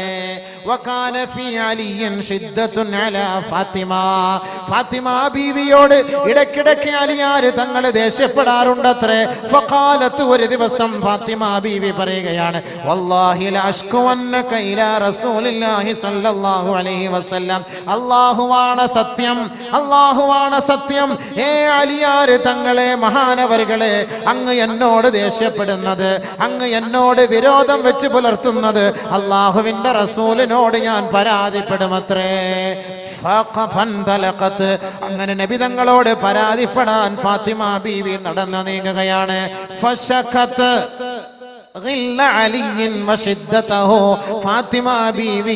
ഫാത്തിമ ബീവിയോട് അലിയാർ തങ്ങൾ കാണിക്കുന്ന വിരോധം, ദേഷ്യം, ഇടയ്ക്കിടയ്ക്ക് ദേഷ്യപ്പെടാറുള്ള ആ ഒരു ദേഷ്യം അള്ളാഹുവിന്റെ റസൂലിനോട് ഫാത്തിമ ബീവി പറഞ്ഞു കൊടുക്കുകയാ. فقام حيث يسمع كلامهما. അലി റളിയല്ലാഹു തആല അൻഹു ഇവരുടെ സംസാരം ശ്രദ്ധിച്ചുകൊണ്ട് ഒരു മൂലയിൽ മാറി നിൽക്കുകയാ. ബഹുമാനപ്പെട്ട ഫാത്തിമ ബീവി റളിയല്ലാഹു അൻഹ അലി റളിയല്ലാഹു അൻഹു തന്നോട് ദേഷ്യപ്പെടുന്ന കാര്യം സംസാരിച്ചപ്പോ ബഹുമാനപ്പെട്ട റസൂലുള്ളാഹി തങ്ങൾ ഫാത്തിമ ബീവിയെ മെല്ലെ അടുത്തേക്ക് വിളിച്ചിരുത്തി പറയുകയാ, യാ ബുനയ്യത പൊന്നുമോളെ, ഇസ്മഈ നീ ഒന്ന് കേൾക്കടി പെണ്ണേ, വസ്തമിഈ നീ ഒന്ന് അനുസരിക്കടി മോളെ, വഅഖിലി ഞാൻ പറയുന്നതൊന്ന് ഉൾക്കൊള്ളണേ, ഒന്ന് ചിന്തിക്കണേ പെണ്ണേ. ഒരു പെണ്ണ് തന്റെ പിതാവിനോട് തന്റെ ഭർത്താവിനെ കുറിച്ച് വല്ല പരാതിയുമായി പോയാൽ, ഉപ്പമാരെ ഉമ്മമാരെ നിങ്ങളാണ് ആ മകളെ ഉപദേശിക്കേണ്ടത്. അതിനുള്ള തെളിവാണ് ആയിഷ ഫാത്തിമ ബീവിയും അലി റളിയല്ലാഹു അൻഹുവും അവരുടെ ജീവിതത്തിൽ സംഭവിച്ച സംഭവത്തെ കുറിച്ച് അലി റളിയല്ലാഹു അൻഹു റിപ്പോർട്ട് ചെയ്യുന്നത്. ഫാത്തിമ ബീവിയെ മെല്ലെ അടുത്തേക്ക് വിളിച്ചിരുത്തി ഫാത്തിമ ബീവിയോട് നബി തങ്ങൾ പറഞ്ഞു, നീ ഞാൻ പറയുന്നതൊന്ന് കേൾക്കണം. ലംറഅത്തും ബിംറഅത്തിൻ, ഒരു ഭാര്യയും ഒരു ഭാര്യയാവുകയില്ല, ഒരു പെണ്ണും ഒരു പെണ്ണാവുകയില്ല. ഹത്താ ലാ തഅതി ഹവാ സൗജിഹാ വഹുവ സാകിതുൻ. ഒരു ഭർത്താവ് ഇഷ്ടപ്പെടുന്നത് തന്റെ ഭാര്യയുടെ ഭാഗത്തു നിന്ന് ഉണ്ടാകാത്തിടത്തോളം കാലം ഒരു ഭാര്യയും ഒരു ഭാര്യയാവുകയില്ല മോളെ. അതുകൊണ്ട് നീ അലിയാര് തങ്ങളോട് ക്ഷമയോടും സഹനതയോടും അവരുടെ ആവശ്യങ്ങൾ കണ്ടും മനസ്സിലാക്കി ജീവിക്കടി മോളെ. ഫാത്തിമ തോ ആബറൂയെ ഉമ്മത്തെ മർഹൂം കാ. ലോകത്ത് മുഴുവൻ നാരിമാരുടെ കണ്ണുനീരൊപ്പിയെടുക്കുന്നത് സ്വർഗത്തിലെ സുന്ദരിയായ മോളെ ഫാത്തിമ നീയല്ലയോ? അള്ളാഹുവിന്റെ റസൂലിന്റെ പ്രിയപ്പെട്ട മോളാണ്, അവിടുത്തെ കരളിന്റെ കാതലാണ്. എവിടേക്ക് യാത്ര തിരിച്ചാലും മദീന പള്ളിയിലേക്ക് എത്തുമ്പോ അള്ളാഹുവിന്റെ റസൂലിന്റെ ഇടനാഴിയിലൂടെ പൊന്നുമോള് ഫാത്തിമയെ ഒന്ന് നോക്കുമത്രേ. ഫാത്തിമയെ ഒന്ന് കാണാതെ അള്ളാഹുവിന്റെ റസൂലിന് വിശ്രമമില്ല. ആ റസൂലുള്ളാഹി തങ്ങൾ പൊന്നുമോൾ ഫാത്തിമയെ മെല്ലെ അടുത്തേക്ക് വിളിച്ചിരുത്തി തടവി തലോടിക്കൊണ്ടാണ് പറഞ്ഞത്, തന്റെ ഭർത്താവിനെ തൃപ്തിപ്പെടുത്താത്ത ഒരു പെണ്ണും ഒരു പെണ്ണേ അല്ല. അതുകൊണ്ട് എന്ത് ഭാര്യയുടെ ഭാഗത്ത് നിന്നാലും നേരെ ഉപ്പാക്ക് ഫോൺ വിളിച്ച് പറയലല്ല വേണ്ടത്. നമ്മൾ കൂടെ ഒന്ന് അഡ്ജസ്റ്റ് ചെയ്യണം, കാര്യങ്ങൾ ചർച്ച ചെയ്യണം. നബിയുനാ റസൂലുള്ളാഹി സ്വല്ലല്ലാഹു അലൈഹി വസല്ലമ തങ്ങളുടെ കുടുംബ ജീവിതത്തെ കുറിച്ച് മഹദിയായ ആയിഷ ബീവിയോട് ചോദിക്കുകയാ, ഭർത്താക്കന്മാരെ ഒന്ന് കേൾക്കണേ. നബിയുനാ റസൂലുള്ളാഹി തങ്ങളുടെ ഭാര്യയായ ആയിഷ ബീവിയുടെ അരികിലേക്ക് സഹാബത്ത് വന്നിട്ട് ചോദിച്ചു, അല്ലാഹുവിന്റെ റസൂലിന്റെ കുടുംബ ജീവിതം എങ്ങനെയായിരുന്നു? ഒരു ഭർത്താവിന്റെ ജോലി, ഭാര്യയുടെ പണി ഞാൻ നാളെ പറഞ്ഞുതരാം. ഭർത്താവിന്റെ ജോലി എന്തായിരുന്നു? ഒരു ഭാര്യയോട് നബിതങ്ങൾ അവിടുത്തെ കുടുംബത്തോട് ചെയ്തിരുന്നത് എങ്ങനെയാണ് വർത്തിച്ചത്? അള്ളാന്റെ റസൂലിന്റെ പ്രിയപ്പെട്ട പത്നി ആയിഷ ബീവി പറയുകയാണ്, വസ്ത്രത്തിന്റെ അഴുക്കുകൾ സ്വന്തമായി റസൂലുള്ള നീക്കുമായിരുന്നു. അള്ളാന്റെ റസൂല് വസ്ത്രം സ്വന്തമായി കഴുകുമായിരുന്നു. അള്ളാന്റെ റസൂല് സ്വന്തമായി ആടിന്റെ പാല് കറക്കുമായിരുന്നു. കീറിപ്പോയ വസ്ത്രങ്ങൾ റസൂലുള്ളാഹി തങ്ങൾ സ്വന്തമായി തുന്നിച്ചേർക്കുമായിരുന്നു. പൊട്ടിപ്പോയ ചെരുപ്പ് അല്ലാഹുവിന്റെ റസൂല് സ്വന്തമായി തയ്ച്ചു ധരിക്കുമായിരുന്നു. ഹബീബായ റസൂലുള്ളാഹി തങ്ങളുടെ ജോലി ആ ഹബീബായ തങ്ങൾ സ്വന്തമായി ചെയ്തു തീർക്കുമായിരുന്നു. അള്ളാന്റെ റസൂല് ആടുമാട് ഒട്ടകങ്ങളെ അഴിച്ചു കെട്ടുമായിരുന്നു. അള്ളാന്റെ റസൂല് കുളിപ്പിക്കുമായിരുന്നു. അള്ളാന്റെ റസൂല് പുല്ല് പറിച്ചു കൊടുക്കുമായിരുന്നു. ലോകത്തിന്റെ നായകനാണ് മുഹമ്മദ് മുസ്തഫ. ഒരു കുടുംബത്തിൽ ചെയ്യുന്ന ജോലിയാണിത്. സല്ലല്ലാഹു അലാ മുഹമ്മദ് സല്ലല്ലാഹു അലൈഹി വസല്ലം. അള്ളാഹുവിന്റെ റസൂലല്ലയോ ലോകത്ത് കുടുംബ ജീവിതം പഠിപ്പിച്ചു തന്നത്? ബഹുമാനപ്പെട്ട നബി തങ്ങളുടെ വീട്ടിലെ ജോലി വീട് അടിച്ചു തൂത്തു വാരി വൃത്തിയാക്കുമായിരുന്നു മുഹമ്മദ് മുസ്തഫ സല്ലല്ലാഹു അലൈഹി വസല്ലം. അടിച്ചു തൂത്ത് വീട് വൃത്തിയാക്കുന്ന ജോലി മുഹമ്മദ് മുസ്തഫ.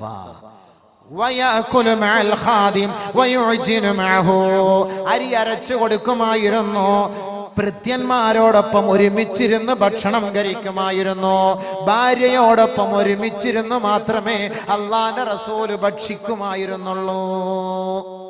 ഭാര്യയോട് ഒരുമിച്ചിരുന്ന് ഭക്ഷിക്കാന്ന് പറഞ്ഞാല് ചുമ്മാ തിന്നാ പോരാ, കുറച്ചു വാരി ഓടെ തൊള്ളയിൽ വെച്ച് കൊടുക്കണം.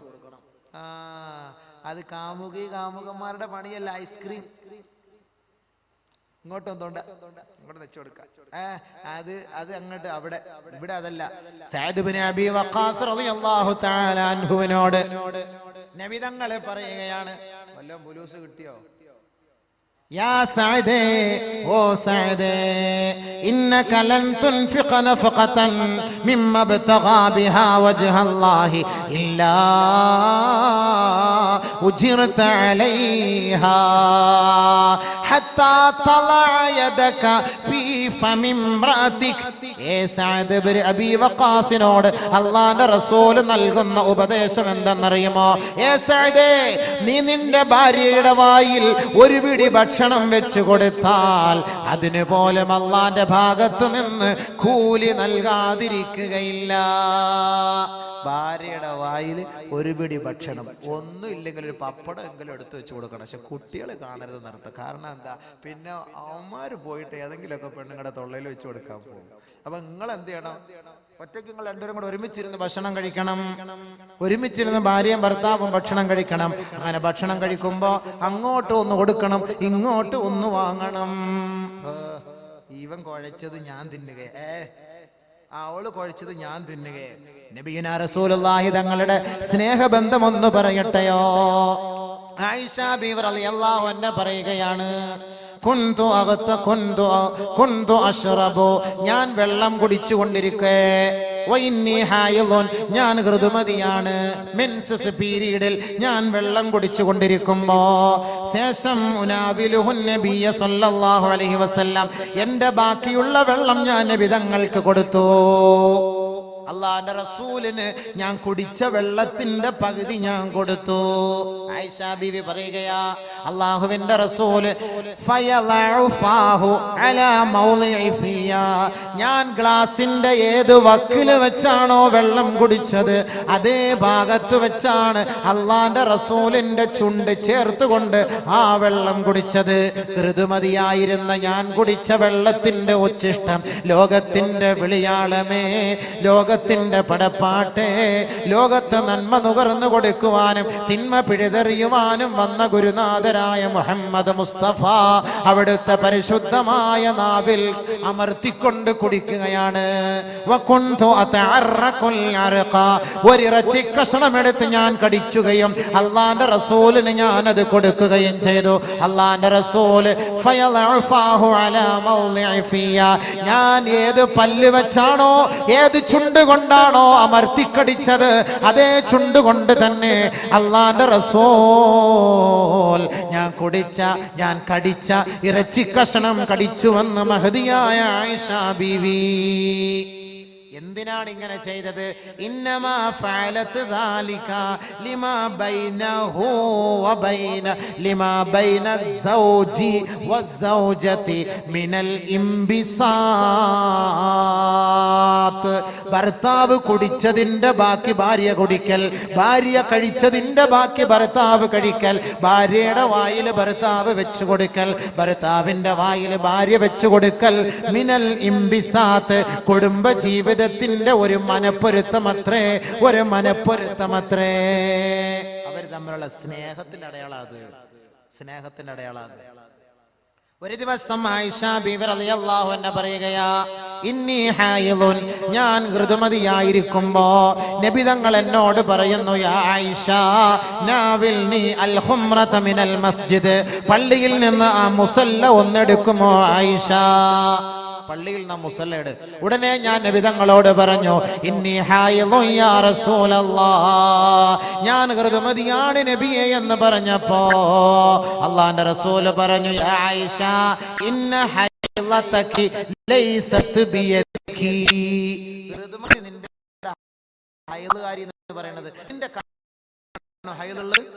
എടെ ആയിഷ, എടെ ആയിഷ, ഹൈലുകാരി പെണ്ണുങ്ങളെ, മെൻസസ് പീരിയൽ ഭാര്യമാരെ തടയുന്നവരെ, വലിച്ചെറിയുന്നവരെ, അവരെ ഒഴിവാക്കുന്നവരെ, അവരെ മട്ടുപ്പാവിലേക്ക് മാറ്റി കിടത്തുന്നവരെ, ഋതുമതിയായ പെണ്ണ് പാചകം ചെയ്തു തരുന്ന ഭക്ഷണം കഴിക്കാത്ത ഭർത്താക്കന്മാരെ, നിങ്ങൾക്ക് അള്ളാഹുവിന്റെ റസൂലിന്റെ താക്കീത്, അവളോട് ശാരീരിക ബന്ധം, ലൈംഗിക വീഴ്ച ഒഴിച്ച് ബാക്കിയെല്ലാം അനുവദനീയമാണെന്ന് മുഹമ്മദ് മുസ്തഫ സല്ലല്ലാഹു അലൈഹി വസല്ലം. ഭാര്യ ഭർത്തൃ ബന്ധം ലോകത്ത് ആര് പഠിപ്പിച്ചു കൊടുക്കും? ഇങ്ങനെ ഒരു ജീവിതം നയിച്ചാൽ എന്തായിരിക്കും സംഭവം? ബഹുമാനമുള്ള സഹോദരൻ, ഫാത്തിമ റളിയല്ലാഹു തആല അലി റളിയല്ലാഹു അൻഹുവിനെ കുറിച്ച് കുറ്റം പറഞ്ഞപ്പോൾ നബി തങ്ങൾ പറഞ്ഞു, അങ്ങനെ ഒന്നും നീ കുറ്റം പറയരുത്, അദ്ദേഹത്തെ നീ സഹിക്കുക. ഇറങ്ങി വന്നപ്പോൾ അലി റളിയല്ലാഹുവിന്റെ മുഖത്ത് നോക്കിയിട്ട് ഫാത്തിമ പറഞ്ഞു, വല്ലാഹി ലാ അഷ്കു അന്നക അങ്ങേക്ക് വേദന ഉണ്ടാക്കുന്ന ഒരു കാര്യവും ഇനി മേലിൽ ഞാൻ പറയുകയില്ല. അലി റളിയല്ലാഹു പറഞ്ഞു, നിനക്ക് ഇനി വെറുപ്പുണ്ടാകുന്ന ഒരു വാക്കും ഞാനും ഇനി പറയൂല. ഭർത്താക്കന്മാരെ മനസ്സിലാക്കേണ്ടതാണ്. ഇൻഷാ അല്ലാഹ് ഇനി ഭർത്താക്കന്മാരുടെ കടമ നാളെ നമ്മൾ ഭാര്യമാര് ഭർത്താക്കന്മാരോടുള്ള കടമ ഇത് തീർന്നിട്ടില്ല. ഈ ഭർത്താക്കന്മാരുടെ കടമ ഇനിയുണ്ട്, ഒരുപാട് ശ്രദ്ധിക്കാനുണ്ട്, ഒരുപാട് സൂക്ഷിക്കാനുണ്ട്. നബിയിന റസൂലുള്ളാഹി സ്വല്ലല്ലാഹി അലൈഹി വസല്ലം തങ്ങൾ ചെയ്ത കുടുംബ ജീവിതമാണ്. കാരണം നമ്മളിവിടെ ഒരു വലിയ വിവാഹത്തിന് സാക്ഷ്യം വഹിക്കാൻ പോവുകയാണ്. ഈ വൈവാഹിക ജീവിതത്തിന് സാക്ഷ്യം വഹിക്കുന്ന നമുക്ക് എന്താണ് വിവാഹ ജീവിതം നമ്മൾ മനസ്സിലാക്കണം. ഇവിടെ ഒന്നാമത്തെ കരാറ് ഞാൻ പറഞ്ഞിട്ടുള്ളൂ, മിൻ ഇംസാക്കിൻ ബിമഅറൂഫ് ഔ തസ്രീഹിൻ ബിഇഹ്സാൻ. അതെന്താണ്? ഞാൻ എന്റെ സ്വഭാവത്തിനും എന്റെ കൽപ്പനയ്ക്കും വിധേയയാകാത്ത ഒരു പെണ്ണാണ് എന്റെ ഭാര്യയെങ്കിൽ അവളെ ഞാൻ ഒഴിവാക്കേണ്ടതല്ലാതെ മറ്റൊരു വഴിയും എന്റെ മുന്നിലില്ല എങ്കിൽ നല്ല നിലയിൽ മാന്യമായ മാർഗത്തിൽ ഇസ്ലാമിന്റെ കൽപ്പന പ്രകാരം വിധി നിയമപ്രകാരം മാന്യമായ നിലയിൽ ഞാൻ അവളെ മൊഴി ചൊല്ലിക്കൊള്ളാം. അതെങ്ങനെയാണ്? എന്തുകൊണ്ടാണ് അവളെ മൊഴി ചൊല്ലേണ്ടി വരുന്നത്? എന്താണ് അവളുടെ ഭാഗത്തു നിന്നുള്ള തെറ്റ്? അതുകൊണ്ട് ഭാര്യയുടെ ഉത്തരവാദിത്വം എന്താണ്? അത് നാളെ പറഞ്ഞിട്ട് മരണത്തിന്റെ വിഷയം ചർച്ച ചെയ്ത് തീർത്ത് ഇൻഷാ അല്ലാഹ് ദുആ ചെയ്ത് പിരിയാം. നാളെ കൃത്യം 8:30 അല്ലേ? 8:30 തന്നെ വരണം. എന്നാൽ എനിക്ക് കൂടുതൽ സമയം കിട്ടും, ഇല്ലെങ്കിൽ സമയം കിട്ടില്ല. കൂടുതൽ പ്രഭാഷണം ഇശാ നിസ്കാരം കഴിഞ്ഞ പാടെ എല്ലാവരെയും ബാക്കിയുള്ളവരെയും വിളിച്ചു കൊണ്ടുവരും. നമുക്ക് ഒരുപാട് കാര്യങ്ങൾ ചർച്ച ചെയ്യാനുണ്ട്. റബ്ബുൽ ഇസ്സത്തായ തമ്പുരാൻ നമ്മുടെ ഒരുമിച്ച് കൂടലും ഈ സംഗമവും ഈ സമ്മേളനവും അള്ളാഹു സ്വീകരിക്കുമാറാകട്ടെ. കാര്യമായി നാളെ ഒരു ദുആ ഉണ്ടായിരിക്കും ഇൻഷാ അല്ലാഹ്. ഒരുപാട് സഹോദരിമാർ സ്വർണം തന്നിട്ടുണ്ട്. എല്ലാ വിഷമങ്ങളും മാറാനും ഹലാലായ മുറാദ് ഹാസിലാകാൻ സറീന ഹക്കീം സ്വർണത്തിന്റെ 2 കമ്മൽ. അൽഹംദുലില്ലാ, പേര് പറയാത്തൊരു സ്ത്രീ തടി സുഖത്തിന് വേണ്ടി ദുആ ചെയ്യാൻ സ്വർണത്തിന്റെ 1 കമ്മൽ. കുലു തക്ബീർ. കാര്യമായ നിലയിൽ നാമീം പറയണം. പുണ്യമായ ഹദീസുകളെ ഓതിയ ഈ സദസ്സ് ഈ സഹോദരി സഹോദരങ്ങൾക്ക് അവർക്ക് അവരുടെ മാനസികമായ പ്രയാസങ്ങളെ വിഷമങ്ങൾ മാറിക്കിട്ടണം. അതിൻ്റെ ഒരു നിയ്യത്താണിത്. നമ്മൾ ഈ സാധുക്കളായ പെൺകുട്ടികളുടെ കണ്ണുനീരൊപ്പുന്നതിന് വേണ്ടി ഇവിടെ സംഘടിപ്പിച്ച ഈ ഒരു പരിപാടിയും ഇവിടെ സന്നിഹിതരായ ആലിമീങ്ങളും സഹോദരങ്ങളും നല്ലവരായ നാട്ടുകാരും അവിടെ സാന്നിധ്യം നമ്മൾ ചെയ്യുന്ന ദുആ അല്ലാഹു സ്വീകരിക്കും. നമ്മൾ പിരിക്കാതെ തന്നെ ഇഷ്ടം പോലെ പൈസ കിട്ടി. ഇനിയിപ്പോൾ പിരിക്കുകയും കൂടെ ചെയ്താൽ അതിനേക്കാളും ഡബിൾ കിട്ടും. അൽഹംദുലില്ലാ, നാളെ ഇത്രയും പേർക്ക് ദുആ ഇറക്കാം. ഇന്നിപ്പോൾ ചെറിയ ദുആ, നാളെ നമുക്ക് കാര്യമായിട്ട് ദുആ. കൂടുതൽ താമസിപ്പിച്ചത് കൊണ്ടാണ് ആളുകളൊക്കെ പോകും. 25-ാം തീയതി കല്യാണം കേട്ടോ. നാളെ എല്ലാവരും ക്ഷണിക്കും ഇൻഷാ അല്ലാഹ്. ഇതിന് നാളെ വരാത്തവരാരെല്ലാം 25-ാം തീയതി മറക്കല്ലേ. എല്ലാവരും ഇൻഷാ അല്ലാഹ് നമ്മുടെ ഈ പരിപാടിയിൽ കാര്യമായി 7000 പേരെയാണ് പ്രതീക്ഷിക്കുന്നത്. 7000 പേർക്കല്ല അടിച്ചുപൊളി ബിരിയാണി റാഹത്തായിട്ട്. വലിയ പണ്ഡിതന്മാരൊക്കെ വരും, സാംസ്കാരിക നേതാക്കന്മാർ, മന്ത്രി മുനീർ, ഇവരൊക്കെ ഇൻഷാ അല്ലാഹ് പങ്കെടുക്കും. എല്ലാവരും നിങ്ങളെല്ലാവരും അതിലേക്ക് നിങ്ങളെ ക്ഷണിച്ചുകൊള്ളുന്നു. കമ്മിറ്റിയുടെ ഭാഗത്ത് നിന്ന് നിങ്ങളെ എല്ലാവരെയും സാദരം ക്ഷണിച്ചുകൊള്ളുന്നു. കുടുംബ സാന്നിധ്യം അല്ലേ? അൽഹംദുലില്ലാ. ഒരുപാട് സഹോദരി സഹോദരങ്ങൾ ദുആ കൊണ്ട് വസിയത്ത് ചെയ്തിട്ട് വായിക്കുകയുണ്ടായ ഒരുപാട് പേരുടെ പ്രയാസങ്ങളും വിഷമങ്ങളും ദുഃഖങ്ങളും ദുരിതങ്ങളും ഒക്കെ എല്ലാം അള്ളാഹു അറിയുന്നവരാണ്. നമുക്ക് ഇൻഷാ അല്ലാഹ് ഇന്നും നാളെയും ഒക്കെ ആയിട്ട് അവർക്ക് വേണ്ടി കാര്യമായി ദുആ ചെയ്യാം. അള്ളാഹു റബ്ബുൽ ഇസ്സത്ത് നമ്മുടെ ഈ ദുആക്കളെയും ഈ നസീഹത്തിനെയും ഈ സദഖയെല്ലാം സ്വീകരിക്കുമാറാകട്ടെ. ഞാൻ ഈ അറബിയിൽ പറഞ്ഞു തന്നത് തൃപ്തിപ്പെട്ടോ? ഖബിൽതു, തൃപ്തിപ്പെട്ടു, ഇഷ്ടപ്പെട്ടു, റളീതു, ഇഷ്ടപ്പെട്ടു. അവൻ ആ പെണ്ണിനെ കൂട്ടിക്കൊണ്ട് പോവോ? ഇതറിഞ്ഞാൽ കൂട്ടിക്കൊണ്ട് പോവോ? ഇവിടെ പറഞ്ഞു കൊടുക്കോ? അത് മലയാളത്തിൽ ഏതാ പറയുന്നത് അറിയാവോ? എന്റെ മകൾ സബീന ബീവിയെ ഇത്ര മഹറിന് ഹലാലായ ഭാര്യയാക്കി ഇണയാക്കി വിവാഹം ചെയ്ത് തന്നിരിക്കുന്നു. ഞാൻ അത് ഇഷ്ടപ്പെട്ടു, തൃപ്തിപ്പെട്ടു. അതല്ലേ പറയാറുള്ളൂ. അതിലെന്ത് മനസ്സിലായി? അതിന് മുമ്പ് ഒരു വേടുണ്ട്. അതിന്റെ അർത്ഥം എന്നറിയോ? അതാണ് കല്യാണം. അതാണ് അള്ളാഹ് പറഞ്ഞത്.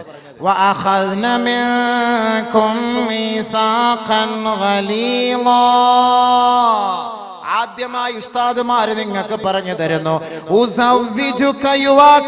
യുവാക്കളെ, വിവാഹം കഴിച്ചവരെ, കഴിക്കാൻ ആഗ്രഹിക്കുന്നവരെ, 24-ാം തീയതി 25-ാം തീയതി വിവാഹ സദസ്സിൽ ചർച്ച ചെയ്യാൻ പോകുന്ന ഭാഷണമാണിത്. അല്ലാഹു റബ്ബുൽ ഇസ്സത്ത് ആലമുൽ അർവാഹിൽ വെച്ച് 3 കരാർ എടുത്തിട്ടുണ്ട്. കരാർ ബലിഷ്ഠമായ കരാറാണ് വിവാഹം. ബലിഷ്ഠമായ കരാർ. 10 മണിയായി. എത്ര മണി വരെയാ പ്രസംഗം? 10:30 വരെ. ബലിഷ്ഠമായ കരാർ. കല്യാണം ഒന്നും എത്തൂലല്ലോ. ഇത് 10 മണിക്ക് പറഞ്ഞ് എവിടെ അങ്ങ് എത്തൂല. ബലിഷ്ഠമായ കരാർ, നിക്കാഹ് എന്ന് പറഞ്ഞാൽ അത് അല്ലാഹു ഖുർആനിൽ പറയാൻ, വഅഖദ്ന മിൻകും മീസാഖൻ ഗലീളാ. എല്ലാ പ്രവാചകന്മാരിൽ നിന്നും അല്ലാഹു റബ്ബുൽ ഇസ്സത്ത് കരാർ എടുത്തിട്ടുണ്ട്. وَإِذَا أَخَذْنَا مِنَ النَّبِيِّينَ وَإِذَا أَخَذْنَا مِيثَاقَ بَنِي إِسْرَائِيلَ. ബനു ഇസ്രായേലികളിൽ നിന്ന് അല്ലാഹു തആല കരാർ എടുത്തിട്ടുണ്ട്. മുഹമ്മദ് മുസ്തഫ സല്ലല്ലാഹു അലൈഹി വസല്ലമ തങ്ങളിൽ നിന്ന് അല്ലാഹു കരാർ എടുത്തിട്ടുണ്ട്. പ്രവാചകന്മാരിൽ എല്ലാവരിൽ നിന്നും അല്ലാഹു റബ്ബുൽ ഇസ്സത്ത് കരാർ എടുത്തിട്ടുണ്ട്. നബിമാരിൽ നിന്നും, വമിൻക നബിയെ അങ്ങിൽ നിന്നും, വമിൻ നൂഹിൻ നൂഹ് നബിയിൽ നിന്നും, ഈസായിൽ നിന്നും, എല്ലാ പ്രവാചകന്മാരിൽ നിന്നും അല്ലാഹു കരാർ എടുത്തു. ഇബ്രാഹിം, മൂസ, ഈസ ഇബ്നു മറിയം. വഅഖദ്നാഹും മീസാഖൻ ഗലീളാ. അല്ലാഹു പ്രവാചകന്മാരുടെ ആ കരാറിലൂടെ അല്ലാഹു അവരോട് ഉപദേശിച്ചത്, പടച്ച റബ്ബ് നിങ്ങളുടെ മേൽ ഏൽപ്പിക്കുന്ന ഉത്തരവാദിത്വം, ദൗത്യം പരിപൂർണമായ നിലയിൽ ജനങ്ങളുടെ ഇടയിൽ നിങ്ങൾ വ്യാപിപ്പിക്കണമേ, പഠിപ്പിക്കണമേ, എത്തിച്ചു കൊടുക്കണമേ, ആ സന്ദേശം അറിയിക്കണമേ. وَأَخَذْنَاهُمْ مِيثَاقًا غَلِيظًا. ബലിഷ്ഠമായ കരാറാണത്. ഇതേപോലെ കരാറാണ് കല്യാണ ദിവസം ഉസ്താദുമാരുടെ സാന്നിധ്യത്തിൽ, ഖാദിമാരുടെ സാന്നിധ്യത്തിൽ ഒരു പെണ്ണിന്റെ പിതാവിന്റെ കൈക്ക് പിടിച്ചുകൊണ്ട് നവവരൻ രണ്ടുപേരുടെ കൈകളും കൂട്ടിയിണക്കിക്കൊണ്ട് പറയുന്ന കരാർ, ഉസവ്വിജുക, നിനക്ക് ഞാൻ വിവാഹം കഴിച്ചു തരുന്നു, അലാ മാ അമറല്ലാഹു തആല ബിഹി, അല്ലാഹു കൽപ്പിച്ച ഒരു കരാറിന്റെ അടിസ്ഥാനത്തിൽ. അല്ലാഹു കൽപ്പിച്ച വിധി കരാറിന്റെ അടിസ്ഥാനത്തിലാണ് നിനക്ക് എന്റെ മകളെ ഞാൻ കല്യാണം കഴിച്ചു തരുന്നത്. എന്താണ് ആ കരാർ? രണ്ട് കരാർ. മിൻ ഇംസാകിൻ ബിമഅറൂഫ് ഔ തസ്രീഹിൻ ബിഇഹ്സാൻ. ഈ 2 കരാർ യുവാക്കൾ മനസ്സിലാക്കിയാൽ കുടുംബത്തിൽ ഒരു പ്രശ്നം ഉണ്ടാവില്ല. കുടുംബ ജീവിതത്തിൽ ഒരു പ്രശ്നം ഉണ്ടാവില്ല. 2 കാര്യങ്ങൾ മനസ്സിലാക്കണം. അതാണ് ആദ്യ ദിവസം ഈ പയ്യന്റെ കയ്യിൽ പിടിച്ചിട്ട് ഈ ഉപ്പ പറഞ്ഞു തരുന്നത്. മിൻ ഇംസാകിൻ ബിമഅറൂഫ് ഔ തസ്രീഹിൻ ബിഇഹ്സാൻ. നമ്പർ 1 മനസ്സിലാക്കിക്കോ. ഞാൻ വിവാഹം കഴിക്കുന്ന പെണ്ണ്, അല്ലെങ്കിൽ പെണ്ണിന്റെ വാപ്പ പറയുന്നു, എന്റെ മകളെ നിന്റെ കയ്യിൽ പിടിച്ച് ഞാൻ വിവാഹം കഴിപ്പിച്ച് നിന്റെ ഇണയാക്കി, സഖിയാക്കി, തുണയാക്കി ഞാൻ തരുന്ന പെണ്ണ്, ഈ പെണ്ണിനെ അടിക്കൂല, തെറി പറയൂല, വേദനിപ്പിക്കൂല, ആവശ്യമില്ലാതെ മൊഴി ചൊല്ലൂല, എടങ്ങേറാക്കൂല, പട്ടിണിക്കിടൂല. ഇങ്ങനെ ഒരു നിലക്കും അവളെ ബുദ്ധിമുട്ടിക്കുകയില്ല എന്നുള്ള പരിപൂർണമായ കരാറിന്റെ അടിസ്ഥാനത്തിൽ എന്റെ മകളെ നിനക്ക് ഞാൻ വിവാഹം കഴിച്ചു തരുന്നു. മിൻ ഇംസാകിൻ ബിമഅറൂഫ്. ഒരു ഭർത്താവിന് തന്റെ ഭാര്യയോടുള്ള കടമ ദാ പറയാൻ പോവുകയാണ്. അത് പറഞ്ഞു കൊടുക്കോ? അങ്ങനെ അറിഞ്ഞിരുന്ന നമ്മള് പെണ്ണ് കെട്ടുവോ?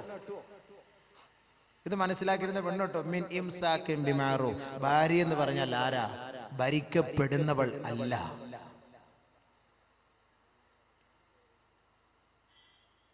ബഹുമാനമുള്ള സഹോദരങ്ങളെ, അല്ലാഹു റബ്ബുൽ ഇസ്സത്ത് നമുക്ക് പഠിപ്പിച്ചു തരുന്ന ഒരു കരാറാണ് ബലിഷ്ഠമായ കരാർ. ഈ കരാർ ആരുടെ പേർക്കാ നമ്മൾ നിയത്ത് ചെയ്ത് പറയുന്നത്? ഉസവ്വിജുക അലാ മാ അമറല്ലാഹു തആല ബി. അല്ലാഹു കൽപ്പിച്ച ആ കൽപ്പന പ്രകാരം എൻ്റെ മകളെ നല്ല രീതിയിൽ നീ സംരക്ഷിച്ചു കൊള്ളാം എന്ന ആ ഒരു വാക്കിന്റെ അടിസ്ഥാനത്തിൽ ഞാൻ നിനക്ക് വിവാഹം കഴിച്ചു തരുന്നു. അതാണ് ഒന്നാമത്തെ പോയിന്റ്. ആ പോയിന്റിലേക്ക് കുറച്ച് സമയം ഭർത്താവിന്റെ കടമ ഞാൻ പറഞ്ഞു തരാം. രണ്ടാമത്തെ പോയിന്റ് പിന്നീട് ഇൻഷാ അല്ലാഹ്. മുആവിയത്ത് ഇബ്നു ഹൈദാ റളിയല്ലാഹു തആല അൻഹു ബഹുമാനപ്പെട്ട സഹാബി തങ്ങളോട് ചോദിക്കുകയാണ്, മാ ഹഖ്ഖു സൗജതി അഹദിനാ അലൈഹി. നബിയേ, ഞങ്ങൾക്ക് ഞങ്ങളുടെ ഭാര്യമാരോടുള്ള ഉത്തരവാദിത്വവും കടപ്പാടും എന്താണ് ഹബീബേ? എന്തടിസ്ഥാനത്തിലാണ് ഒരു ചെറുക്കന്റെ കൈക്ക് പിടിച്ചൊരു ഉപ്പ പറയുന്നത്? അതിന്റെ കാരണം എന്ത്? അടിസ്ഥാനം എന്ത്? എന്താണ് കല്യാണം? എന്താണ് വിവാഹം? സഹാബത്ത് നബി തങ്ങളോട് ചോദിക്കുകയാ, മാ ഹഖ്ഖു സൗജതി അഹദിനാ അലൈഹി. ഞങ്ങളുടെ ഭാര്യമാർക്ക് അവരോട് ഞങ്ങൾ ചെയ്യേണ്ട ഉത്തരവാദിത്തവും കടപ്പാടുകളും എന്തൊന്ന് വിവരിച്ചു തരുമോ നബിയേ? ഒന്നാമത് നബി തങ്ങൾ പറഞ്ഞു, അൻ തുതിഇമഹാ ഇദാ തഇംത. നീ ഭക്ഷിച്ചാൽ അവളെയും ഭക്ഷിപ്പിക്കണമേ, നീ കഴിച്ചാൽ നീ കുടിച്ചാൽ അവളെയും കുടിപ്പിക്കണമേ, അവളെയും നീ കഴിപ്പിക്കണമേ. ഒന്നാമത്തെ പോയിന്റ്, പട്ടിണിക്കിടാൻ പാടില്ല. ഭർത്താവ് നല്ല ഭക്ഷണം കഴിച്ചാൽ അതേ ക്വാളിറ്റിയുള്ള നല്ല ഭക്ഷണം തന്നെ ഭാര്യയ്ക്ക് വാങ്ങിക്കൊടുക്കണം. ഇസ്ലാമിക നിയമമാണത്. അതിന് കഴിവുള്ളവൻ. ഭർത്താവ് വെളിയിൽ പോയിട്ട് നല്ല മട്ടൻ ചാപ്സി, ചില്ലി ചിക്കൻ, ഫഹ്മ്, ബ്രോസ്റ്റ് ഇതൊക്കെ അടിച്ചിട്ട് ഭാര്യ വീട്ടിൽ ചാള എന്ന് തന്നെ എവിടെയും പറഞ്ഞ മീൻ, കേവലം വില കുറഞ്ഞ സാധനം, മത്തി മന്നക്കല മത്തി ഫഹ്മിൻ ഉമ്മത്തി. മത്തി കഴിക്കുന്നവൻ എന്റെ ഉമ്മത്തി പെട്ടവനാണെന്ന് പറഞ്ഞാൽ. അപ്പൊ മത്തി, അതാണ് ഈ മത്തിന്റെ സ്വഭാവം. ഈ പെണ്ണുങ്ങൾക്ക് ഈ മത്തി കൊടുത്തിട്ടല്ലേ അത് വരുന്ന മത്തി എന്ന് പറഞ്ഞാൽ കർണാടകയിൽ അങ്ങ് ദൂരെ വിജയവാഡ എന്നൊക്കെ വരുമ്പോ തന്നെ മൂന്നാം പാത്തിയൊക്കെ കഴിഞ്ഞതായിരിക്കും. പോസ്റ്റ്മോർട്ടം ഒക്കെ ചെയ്ത് കുടലൊക്കെ വെളിയിൽ കിടക്കുക. അതൊക്കെയാണ് നമ്മുടെ താത്താമാര് തിന്നുക. നമ്മളോ ഇച്ചാമാരോ വല്ല ഹോട്ടലില് ഫ്രഷ് സാധനം 87 വരട്ടെ, AK-47 വരട്ടെ, അത് നല്ല ഉണ്ടയുള്ളതാക്കി തരട്ടെ, അങ്ങോട്ട് അത് വെച്ചിട്ട് ഇങ്ങനെ അങ്ങോട്ട് കണ്ടിച്ച് തിന്നിട്ടാണ് ഈ മത്തി തിന്നുന്ന ഈ പെണ്ണിന്റെ അടുക്കൽ പോണത്. ഇത് ന്യായമാണോ? ഇവിടെ എനിക്കറിയില്ല കേട്ടോ. ഇവിടെ അടിച്ചുപൊളി ചാപ്പാട് ഇത് കാണുമ്പോഴേ എനിക്ക് തലവെരുപ്പാണ്. ഞാനിവിടെ വരുമ്പോൾ ആദ്യം പറയും, എനിക്കിതൊന്നും വേണ്ട, എനിക്ക് കഞ്ഞി മാത്രം മതിയേ. കാരണം ഇത് കണ്ട് എൻ്റെ തല പെരുത്തുപോയി.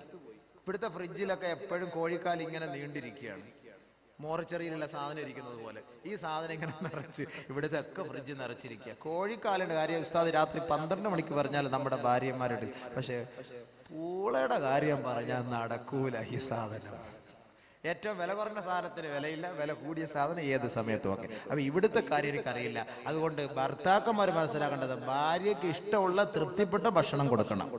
നബി തങ്ങളുടെ വാക്കാണ്, നീ കഴിച്ചാൽ അവളെയും കഴിപ്പിക്കും. നീ പട്ടിണിയാണോ, അവളും പട്ടിണി കിടക്കണം. അവളുടെ ഉത്തരവാദിത്തം ഞാൻ പറയുന്ന കൂട്ടത്തിൽ പറഞ്ഞു തരാം. നീ നല്ല പോലെ കഴിച്ചാൽ അവൾക്കും അതേപോലെ കൊടുക്കണം. ജോലിയൊക്കെ കഴിഞ്ഞു വരുന്നു, ഒരു ഹോട്ടലിൽ കയറി മസാല ദോശ അടിച്ചു. എന്റെ ഭാര്യയ്ക്ക് മസാല ദോശ ഇഷ്ടം. അവിടെ നിന്നുകൊണ്ട് ഒന്ന് കറക്കണം.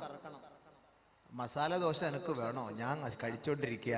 ഇല്ല, നിങ്ങൾ കഴിച്ചിട്ട് വരെ. ഞാനിവിടെ പത്തല് കഴിച്ചു. പത്തല് തന്നെ അതിങ്ങനെ അടുക്കി ഫ്രിഡ്ജിനകത്ത് അതും സൂക്ഷിച്ചു വെച്ചിരിക്കുകയാണ്, പെട്ടെന്ന് ആവശ്യത്തിന് എടുത്തിട്ട് അപ്പളെ ചൂടാക്കി തിന്നാൻ.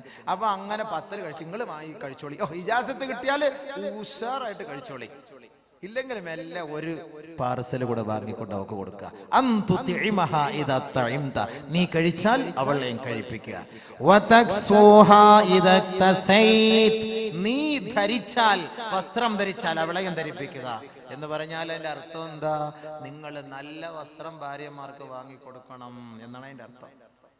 നല്ല വസ്ത്രം നീ ധരിക്കുമ്പോ, നീ നല്ല അടിച്ചു പൊളിച്ച് വസ്ത്രം ധരിക്കുമ്പോ അവൾക്ക് ഒരുമാതിരി കീറിയ പാന്റ് വാങ്ങിക്കൊടുക്കാൻ പാടില്ല എന്നർത്ഥം. കാരണം എന്താ? ഇന്ന് മൊത്തം കീറിയ പാന്റുകളാണ്. ഞങ്ങളുടെ സഹോദരിമാർ, ഞങ്ങളുടെ നാട്ടിൽ അങ്ങനെയാണ്. ഇവിടെ എല്ലാം പർദ്ദയാ. പക്ഷെ പർദ്ദ ഇട്ടിട്ട് കാര്യമില്ലല്ലോ, ബോഡി ഷേപ്പ് പർദ്ദയായി പോയി. നാളെ ലാസ്റ്റ് ദിവസം പെണ്ണുങ്ങളെ കരയിപ്പിച്ചിട്ട് വിട്ടാ വരൂല. നാളെ ഉണ്ട് വിഷയം, നാളെ ഉണ്ടല്ലോ. നാളെ മരിപ്പിച്ചിട്ടല്ലേ വിടുള്ളൂ എല്ലാരെയും. ഇൻഷാ അല്ലാഹ് നിങ്ങളൊന്ന് ഇരുന്ന് തന്നാ മതി. എത്ര പാവം കിട്ടി? മൊത്തം ലാസ്റ്റ് ബില്ല് കൊടുക്കും ഇത് കഴിച്ചിട്ട്. അപ്പോ രണ്ടാമത്തെ ഉത്തരവാദിത്തം ഭർത്താവിന്റെ ഇഷ്ടം അനുസരിച്ചുള്ള വസ്ത്രമാണ്. അല്ല നീ പോയിട്ട് ഷോപ്പിംഗ് ചെയ്യലല്ല വേണ്ടത്. ഇന്നങ്ങനെയാണ് നമ്മുടെ ഈ കണ്ണൂര്, തലശ്ശേരി, കാസർഗോഡ് അങ്ങനെ ആയിരിക്കും അല്ലേ. കണ്ണൂർ ഞാൻ പഠിച്ചതുകൊണ്ടാണ് ഞാൻ പറയുന്നത്. തലശ്ശേരിയിലൊക്കെ പഠിച്ചില്ല. അവളങ്ങനെ അങ്ങോട്ട് വിളിക്കുക, വണ്ടി വിളിക്കുക, കയറ്. അവൾക്ക് അങ്ങനെ എന്തായിരിക്കും അതിന്റെ അവസ്ഥയെന്ന് ഞാൻ പറഞ്ഞു തരാം. ഞാൻ ആയത്ത് ഹദീസ് പോയി തന്നെ പറയുള്ളൂ, ഞാൻ വെറുതെ ഞാൻ പറയില്ല. മനസ്സിലായിക്കോ, നബിതങ്ങളുടെ വാക്ക്. സ്വർഗത്തിൽ പോണോ?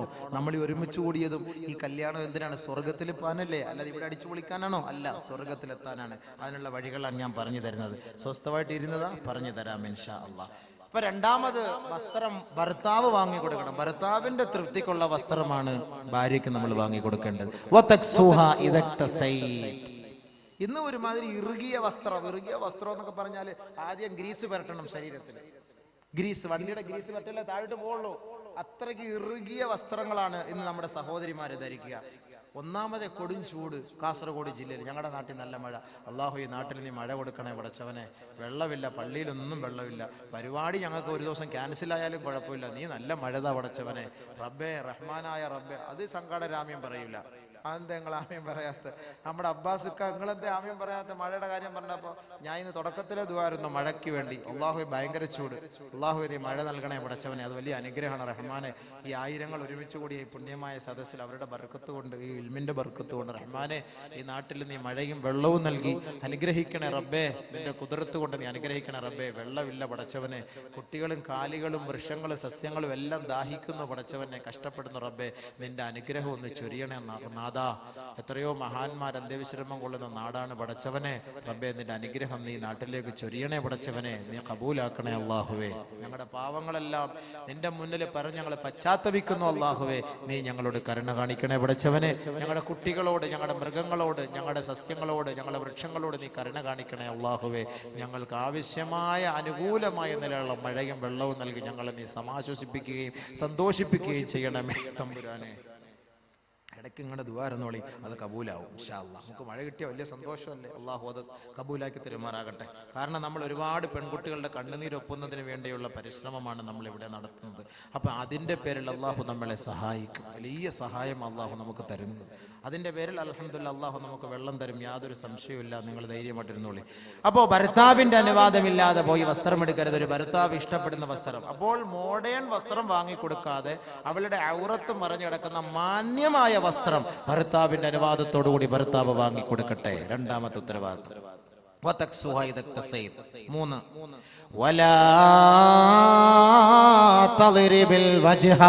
അവളുടെ മുഖത്ത് നീ അടിക്കരുതേ, അവളെ വേദനിപ്പിക്കരുതേ. അടി ഇവിടെ ഉണ്ടോന്ന് അറിയില്ല. അടി ഞങ്ങളുടെ നാട്ടിലൊക്കെ അടിയുണ്ട് ഭാര്യയ്ക്ക്. കാരണം എന്ന് പറഞ്ഞാൽ ചില സന്ദർഭങ്ങളിൽ ഓക്ക് രണ്ട് കൊടുത്താലേ പറ്റുള്ളേ. അത്രയ്ക്ക് പ്രശ്നങ്ങളാണ്. ഉമർ റളിയല്ലാഹു തആല അൻഹു വീരനായിരുന്നു, വില്ലനായിരുന്നു. ഉമർ റളിയല്ലാഹു അൻഹുവിന്റെ ഭാര്യ ഉമറിനോട് കയർത്ത് സംസാരിക്കുമായിരുന്നു. മക്കക്കാരികളായ പെൺകുട്ടികൾ ഭർത്താക്കന്മാരോട് കയർത്ത് സംസാരിക്കുമായിരുന്നു. ഒരു ദിവസം മഹാനായ ഉമർ റളിയല്ലാഹു അൻഹു ഹബീബായ റസൂലുള്ളാഹി തങ്ങളുടെ സവിധത്തിൽ കടന്നു വന്നുകൊണ്ട് പറയുകയാണ്, യാ റസൂലല്ലാഹ് ദഇർനൻ നിസാഉ അലാ അസ്വാജിഹിൻ. ഭർത്താക്കന്മാർ, ഈ നാട്ടിലുള്ള ഭാര്യമാർ തന്റെ ഭർത്താക്കന്മാരുടെ മേൽ കയർത്തു സംസാരിക്കുന്നു നബിയെ. അതുകൊണ്ട് അവരെ അടിക്കാൻ അനുവാദം നൽകണം ഹബീബേ. അവരെ അടിക്കാനുള്ള അനുവാദം അവിടുന്ന് നൽകണം യാ റസൂലല്ലാഹ്. ഉമർ റളിയല്ലാഹു തആല അൻഹു പറയേണ്ട താമസം നബിയുനാ റസൂലുള്ളാഹി തങ്ങൾ ഫറഖസ ബിളർബിഹിൻ, ഭർത്താക്കന്മാർക്ക് ഭാര്യമാരെ അടിക്കാനുള്ള അനുവാദം നൽകി. തട്ടിക്കോ ഉമർ റളിയല്ലാഹു അൻഹു. ഉമർ റളിയല്ലാഹു അൻഹു അങ്ങനെ അനുവാദം കിട്ടിയാല് വിടുവോ? സാധനം ആരാ അത്? കാഞ്ഞങ്ങാട്ട് നിന്ന് കാസർകോട്ടേക്ക് ഉമർ റളിയല്ലാഹു അൻഹു വരുന്നു. കാസർകോട്ട് നിന്ന് കാഞ്ഞങ്ങാട്ടേക്ക് ശൈത്താൻ വരുന്നു പറഞ്ഞാല് ശൈത്താന് കാസർകോട്ട് നിന്ന് മംഗലാപുരം വഴി നേരെ ബാംഗ്ലൂരോ മൈസൂറോ ചാടിക്കളയും. കാരണം എന്താ? ഉമറിന്റെ പേര് കേട്ടാ തന്നെ പേടിയാ ശൈത്താൻ. ആ ഉമർ റളിയല്ലാഹു അൻഹുവിന്റെ കൈപ്പത്തിയുമായി വരികയാണ്. എന്തിന്? അടിക്കാൻ. കൊടുത്തില്ല അടി ഭാര്യമാരെ. ആടി മക്കാരായ സഹാബാക്കൾ മുഴുവൻ അങ്ങോട്ട് തുടങ്ങി ആടി ഭാര്യമാരെ. എന്ന് പറഞ്ഞാൽ കയർത്ത് അങ്ങോട്ട് സംസാരിക്കണം. ഇന്നും അറബിച്ച് പെണ്ണുങ്ങളുടെ സ്വഭാവം അറിയോ? ഗൾഫിൽ പോകുന്ന പെൺകുട്ടികൾ, ഗൾഫിൽ പോകുന്നവർക്കറിയാം അവിടുത്തെ പെണ്ണുങ്ങളുടെ സ്വഭാവം. അറബികൾ പൈസ ആദ്യം വാങ്ങിയിട്ട് പൈസ കൊണ്ടുപോകുന്ന ഉടനെ പോക്കറ്റിൽ നിന്ന് ആദ്യം എന്ന് പറഞ്ഞ് ഇങ്ങനെ ഒറ്റ പിടിയാ. അതിനു മുമ്പ് 5000-16 റിയാൽ കിട്ടിയാൽ ഒരു 4000 റിയാൽ വണ്ടിയുടെ സീറ്റിൽ ഒളിപ്പിച്ച് വെക്കും ഭർത്താക്കന്മാര്. 6000 റിയാൽ പോക്കറ്റിൽ വെക്കും. കാരണം എന്താ, പോയ ഉടനെ കയറിഞ്ഞ് പിടിക്കും. അത് അങ്ങനെയാണ് അവിടെ. അപ്പൊ അത്രയ്ക്കും കയർത്ത് അറബികളുടെ ഒരു സംസ്കാരമായിരുന്നു. അങ്ങനെ കയർത്ത് സംസാരിക്കുമായിരുന്നു. ഭാര്യമാരങ്ങനെ കയർത്ത് സംസാരിച്ചു. ഭർത്താക്കന്മാർ അടിയും തുടങ്ങി. രക്ഷയില്ല. ഒരു ദിവസം അതാ പാതിരാത്രി അള്ളാഹുവിന്റെ റസൂലിന്റെ വീട്ടിലേക്ക് സ്ത്രീകളുടെ മാർച്ച്. ജാനു അല്ല ആദ്യം മാർച്ച് ചെയ്തത്. ജാനു ഒന്നും അല്ല ആദ്യം മാർച്ച് ചെയ്തത്. അട്ടപ്പാടിയിലെ ജാനു ആണോ മാർച്ച് ചെയ്തത്? നിങ്ങൾ അറിഞ്ഞോ? അല്ലല്ലല്ല. ലഖദ് താഫ ബിആലി ബൈതി മുഹമ്മദിൻ സ്വല്ലല്ലാഹു അലൈഹി വസല്ലം യഷ്കൂന അസ്വാജഹുൻ. ഒരു ദിവസം പാതിരാ സമയമെത്തിയപ്പോൾ ആയിഷ ബീവിയുടെ വീടിന്റെ ജുമ്മറപ്പടി നിറയെ സ്ത്രീകൾ ബഹുമാനപ്പെട്ട നബിയുനാ റസൂലുള്ളാഹി തങ്ങളുടെ മുബാറക്കായ വീടുകൾ വലയം ചെയ്തുകൊണ്ട് സ്ത്രീരത്നങ്ങൾ അതാ സിന്ദാബാദ് വിളിക്കുകയാ. ആരെ കുറിച്ച്? വീടില്ല, വസ്തുവില്ല, ഭൂമിയില്ല, ഞങ്ങൾക്ക് പട്ടയമില്ല, വെള്ളമില്ല, മണ്ണെണ്ണയില്ല, റേഷനറി ഇല്ല, അതൊക്കെ ഞങ്ങൾക്കുണ്ട്. യഷ്കൂന അസ്വാജഹുൻ. തന്റെ ഭർത്താക്കന്മാരെ കുറിച്ചുള്ള പരാതിയാണ്. നബിയേ, മഹദിയേ, ഞങ്ങളുടെ ഭർത്താക്കന്മാർ ഞങ്ങളെ വല്ലാണ്ട് തല്ലുന്നു, അതിനുള്ള പരിഹാര മാർഗം കാണണം. അള്ളാന്റെ റസൂലിനോട് ആയിഷ ബീവി പറഞ്ഞു, ഇതാ ഈ സ്ത്രീ സമൂഹം വന്നുകൊണ്ട് അവരുടെ ആവലാദികൾ പറയുന്നു, നബിയെ, അവരുടെ ഭർത്താക്കന്മാർ അവരെ വേദനിപ്പിക്കുന്നു, അടിക്കുന്നു എന്ന പരാതിയുമായി വന്നിരിക്കുകയാ. അള്ളാന്റെ റസൂല് പരസ്യ പ്രഖ്യാപനം നടത്തുകയാ. ലൈസ ഉലൈക ബിഖിയാരിഹിം. ഭർത്താക്കന്മാരെ, നിങ്ങൾ ആരെങ്കിലും തങ്ങളുടെ ഭാര്യമാരെ അടിക്കുന്നുവെങ്കിൽ അവർ നല്ല സംസ്കാരമുള്ളവരല്ല, അവർ നല്ലവരെ അല്ല, അവർ നല്ലവരെ അല്ല. അടിക്ക് പരിസമാപ്തി കുറിച്ചുകൊണ്ട് നബിയുനാ റസൂലുള്ളാഹി തങ്ങൾ ഓർഡിനൻസ് പുറപ്പെടുവിച്ചു. മാത്രമല്ല, ഹബീബായ റസൂലുള്ളാഹി തങ്ങൾ വീട്ടിൽ നിന്ന് ഇറങ്ങി വന്ന് എണ്ണി നോക്കിയപ്പോൾ 70ഓളം പെൺകുട്ടികളാണ് പാതിരാ സമയത്ത് ഭർത്താക്കന്മാരുടെ പീഡനത്തിന് ഇരയായി നബി തങ്ങളുടെ സെക്രട്ടേറിയറ്റിന് മുന്നിൽ മാർച്ചുമായി വന്നത്. പാതിരാ സമയത്ത് 70ഓളം പെണ്ണുങ്ങൾ. നബി തങ്ങൾ സല്ലല്ലാഹു അലൈഹി വസല്ലമ തങ്ങൾ പറഞ്ഞു, വലാ തളിരിബിൽ വജ്ഹ. പെണ്ണിന്റെ മുഖത്ത് നിങ്ങൾ അടിക്കരുത്. വലാ തുഖബ്ബിഹ്. അവളെ മോശമായി പറയരുതേ. ഭർത്താക്കന്മാരെ മനസ്സിലാക്കുക. നബി തങ്ങളുടെ കുടുംബ ജീവിതത്തിലേക്ക് അല്പം ഒന്ന് ശ്രദ്ധിക്കുക. ഭർത്താവിന്റെ കടമ. ഉമർ. ഒരു ദിവസം ഉമറിന്റെ ഭാര്യ ഉമറിനോട് കയർത്ത് സംസാരിച്ചു. ഉടനെ ഉമർ റളിയല്ലാഹു തആല അൻഹു ചോദിച്ചു, എടി മണ്ടി പെണ്ണെ, നീ എന്നോട് നീ കയർത്ത് സംസാരിക്കുക. അത്രയ്ക്കും നീ അങ്ങോട്ട് വലിയ ആളായ. എന്നോട് കയർത്ത് ഞാൻ ആര്? ഉമർ. എന്നോട് നീ കയർത്ത് സംസാരിക്കുകയോ? ഉടനെ ഉമർ റളിയല്ലാഹു അൻഹുവിന്റെ ഭാര്യ പറയുകയാ, ഇന്ന അസ്വാജ റസൂലില്ലാഹി സ്വല്ലല്ലാഹു അലൈഹി വസല്ലമ യുറാജിഉനഹു വയഹ്ജുറുനഹു യൗമൻ ഇലൽ ലൈൽ വഹുവ ഖൈറും മിൻക.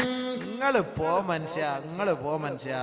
നബി തങ്ങളുടെ ഭാര്യമാർ അവര് അള്ളാന്റെ റസൂലിന്റെ മുന്നിൽ കയർത്ത് സംസാരിക്കുന്നു, അവരോട് ഒരു ദിവസം വരെ മിണ്ടാതെ ഇരിക്കുന്നു.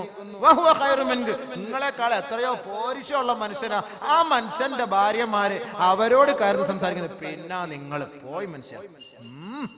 എന്റെ മകളെയാണ് നബിതങ്ങൾ വിവാഹം കഴിച്ചത്, ഹഫ്സ. എന്റെ മകൾ നബിതങ്ങളോട് കയർത്ത് സംസാരിക്കുകയോ? പെട്ടെന്ന് ചിന്ത വന്നതാണ്. അല്ല, ഭാര്യയെ താക്കീത് ചെയ്യാൻ നിന്നില്ല. നബിതങ്ങളുടെ ഭാര്യയായ ഹഫ്സ ബീവി നബിതങ്ങളോട് കയർത്ത് സംസാരിക്കുകയോ? അള്ളാഹുവിന്റെ റസൂലിന്റെ പ്രിയപ്പെട്ട തോഴനായ ഉമർ റളിയല്ലാഹു അൻഹു പരസ്യമായി വിളിച്ചു പറഞ്ഞു, ഖാബത്ത് ഹഫ്സതു വഖാബത്ത് ഹഫ്സതു വഖസിറത് ഇൻ തുറാജഅതുഹു. ഹഫ്സ ബീവി, നബിതങ്ങളുടെ ഭാര്യമാര്, അവര് അള്ളാന്റെ റസൂലിന്റെ മുന്നിൽ കയർത്ത് സംസാരിക്കുന്നു, അവരോട് ഒരു ദിവസം വരെ മിണ്ടാതെ ഇരിക്കുന്നു. നിങ്ങൾ പോ മനുഷ്യ. നിങ്ങൾ പോ മനുഷ്യ. നബിതങ്ങളുടെ ഭാര്യമാര് അവരോട് ഒരു ദിവസം വരെ മിണ്ടാതെ ഇരിക്കുന്നു. നിങ്ങൾ പോ മനുഷ്യ. നബീന റസൂലുള്ളാഹി തങ്ങളുടെ പ്രിയപ്പെട്ട ഭാര്യ ഹഫ്സ, എന്റെ മകൾ, അവള് തൊലഞ്ഞത് തന്നെ, അവള് നശിച്ചത് തന്നെ, അവൾ നബി തങ്ങളോട് കയർത്ത് സംസാരിച്ചിട്ടുണ്ടെങ്കിൽ തൊലഞ്ഞത് തന്നെ. നേരെ ഉമർ റളിയല്ലാഹു തആല അൻഹു ബഹുമാനപ്പെട്ട പ്രവാചകന്റെ സവിധത്തിലേക്ക്, ഹഫ്സ ബീവിയുടെ വീട്ടിലേക്ക് ഉമർ റളിയല്ലാഹു അൻഹു കടന്നു വരികയാണ്. ഉമർ റളിയല്ലാഹു അൻഹു ഇവിടെ ശ്രദ്ധിക്കേണ്ടത് ഒരു കാര്യം, ഭാര്യമാർ, നമ്മുടെ പെൺകുട്ടികളെ ഉപ്പമാർ ഉമ്മമാർ വിവാഹം കഴിപ്പിച്ച് അയക്കുമ്പോ പെൺകുട്ടിയുടെ ഭാഗത്തു നിന്ന് വല്ല അപാകതകൾ വന്നാൽ ഉപ്പമാർ പരിഹരിക്കണം എന്നതിന്റെ തെളിവാണ് ഉമർ റളിയല്ലാഹു അൻഹു ഇവിടെ നമുക്ക് ചർച്ച ചെയ്ത് പഠിപ്പിച്ചിരുന്നത്. ഉമർ റളിയല്ലാഹു തആല അൻഹു നേരെ വന്നു, ഹഫ്സ ബിയുടെ അരികിലേക്ക് വന്നു. ഹഫ്സയെ വിളിച്ചിട്ട് പറഞ്ഞു, യാ ഹഫ്സ, എടി പെണ്ണെ ഹഫ്സ, ലാ തഗ്തറി ബിബ്നതി ഇബ്നി അബി ഖുഹാഫ. ആയിഷ എന്ന് പറയുന്ന അബൂ ഖുഹാഫയുടെ മകൻ അബൂബക്കറിന്റെ മകൾ ആയിഷ നിന്നെ വഞ്ചിതയാക്കാതിരിക്കട്ടെ. ഫഇന്നഹാ ഹിബ്ബു റസൂലില്ലാഹി സ്വല്ലല്ലാഹു അലൈഹി വസല്ലം. അവൾ നബി തങ്ങളുടെ പ്രിയങ്കരിയാണ്. ഒരുപക്ഷെ ആയിഷ ബീവി നബി തങ്ങളോട് കയർത്ത് സംസാരിച്ചിരിക്കാം. അത് കണ്ടിട്ട് ഉമറിന്റെ മകൾ ഹഫ്സ, നീ നബി തങ്ങളോട് കയർത്ത് സംസാരിച്ചു പോകരുത്. വഖവഫഹാ അനിൽ മുറാജഅ. ഉമർ റളിയല്ലാഹു തആല അൻഹു ഹഫ്സ ബീവിയെ താക്കീത് ചെയ്തു, ഭയപ്പെടുത്തി. ഇനി മേലിൽ നബി തങ്ങളോട് കയർത്ത് സംസാരിക്കുകയോ നബി തങ്ങളോട് ഒരാവശ്യം ഉന്നയിക്കുകയോ ചെയ്യരുത്. നിനക്ക് ആവശ്യമുള്ളത് എന്താണോ അത് നീ എന്നോട് ചോദിക്കുക, ഞാൻ നിനക്ക് വാങ്ങിത്തരാം. നബി തങ്ങളോട് നീ ചോദിക്കാൻ പാടില്ല. ഉമർ റളിയല്ലാഹു തആല താക്കീത് ചെയ്തു. ആയിഷ ബീവി നബി തങ്ങൾ ഭയങ്കര ഗുലാനത്വ, ഭയങ്കര മഹബത്ത, ഭയങ്കര സ്നേഹം, ലവ് ബേർഡ്സ് പോലെ ഭയങ്കര മഹബത്ത.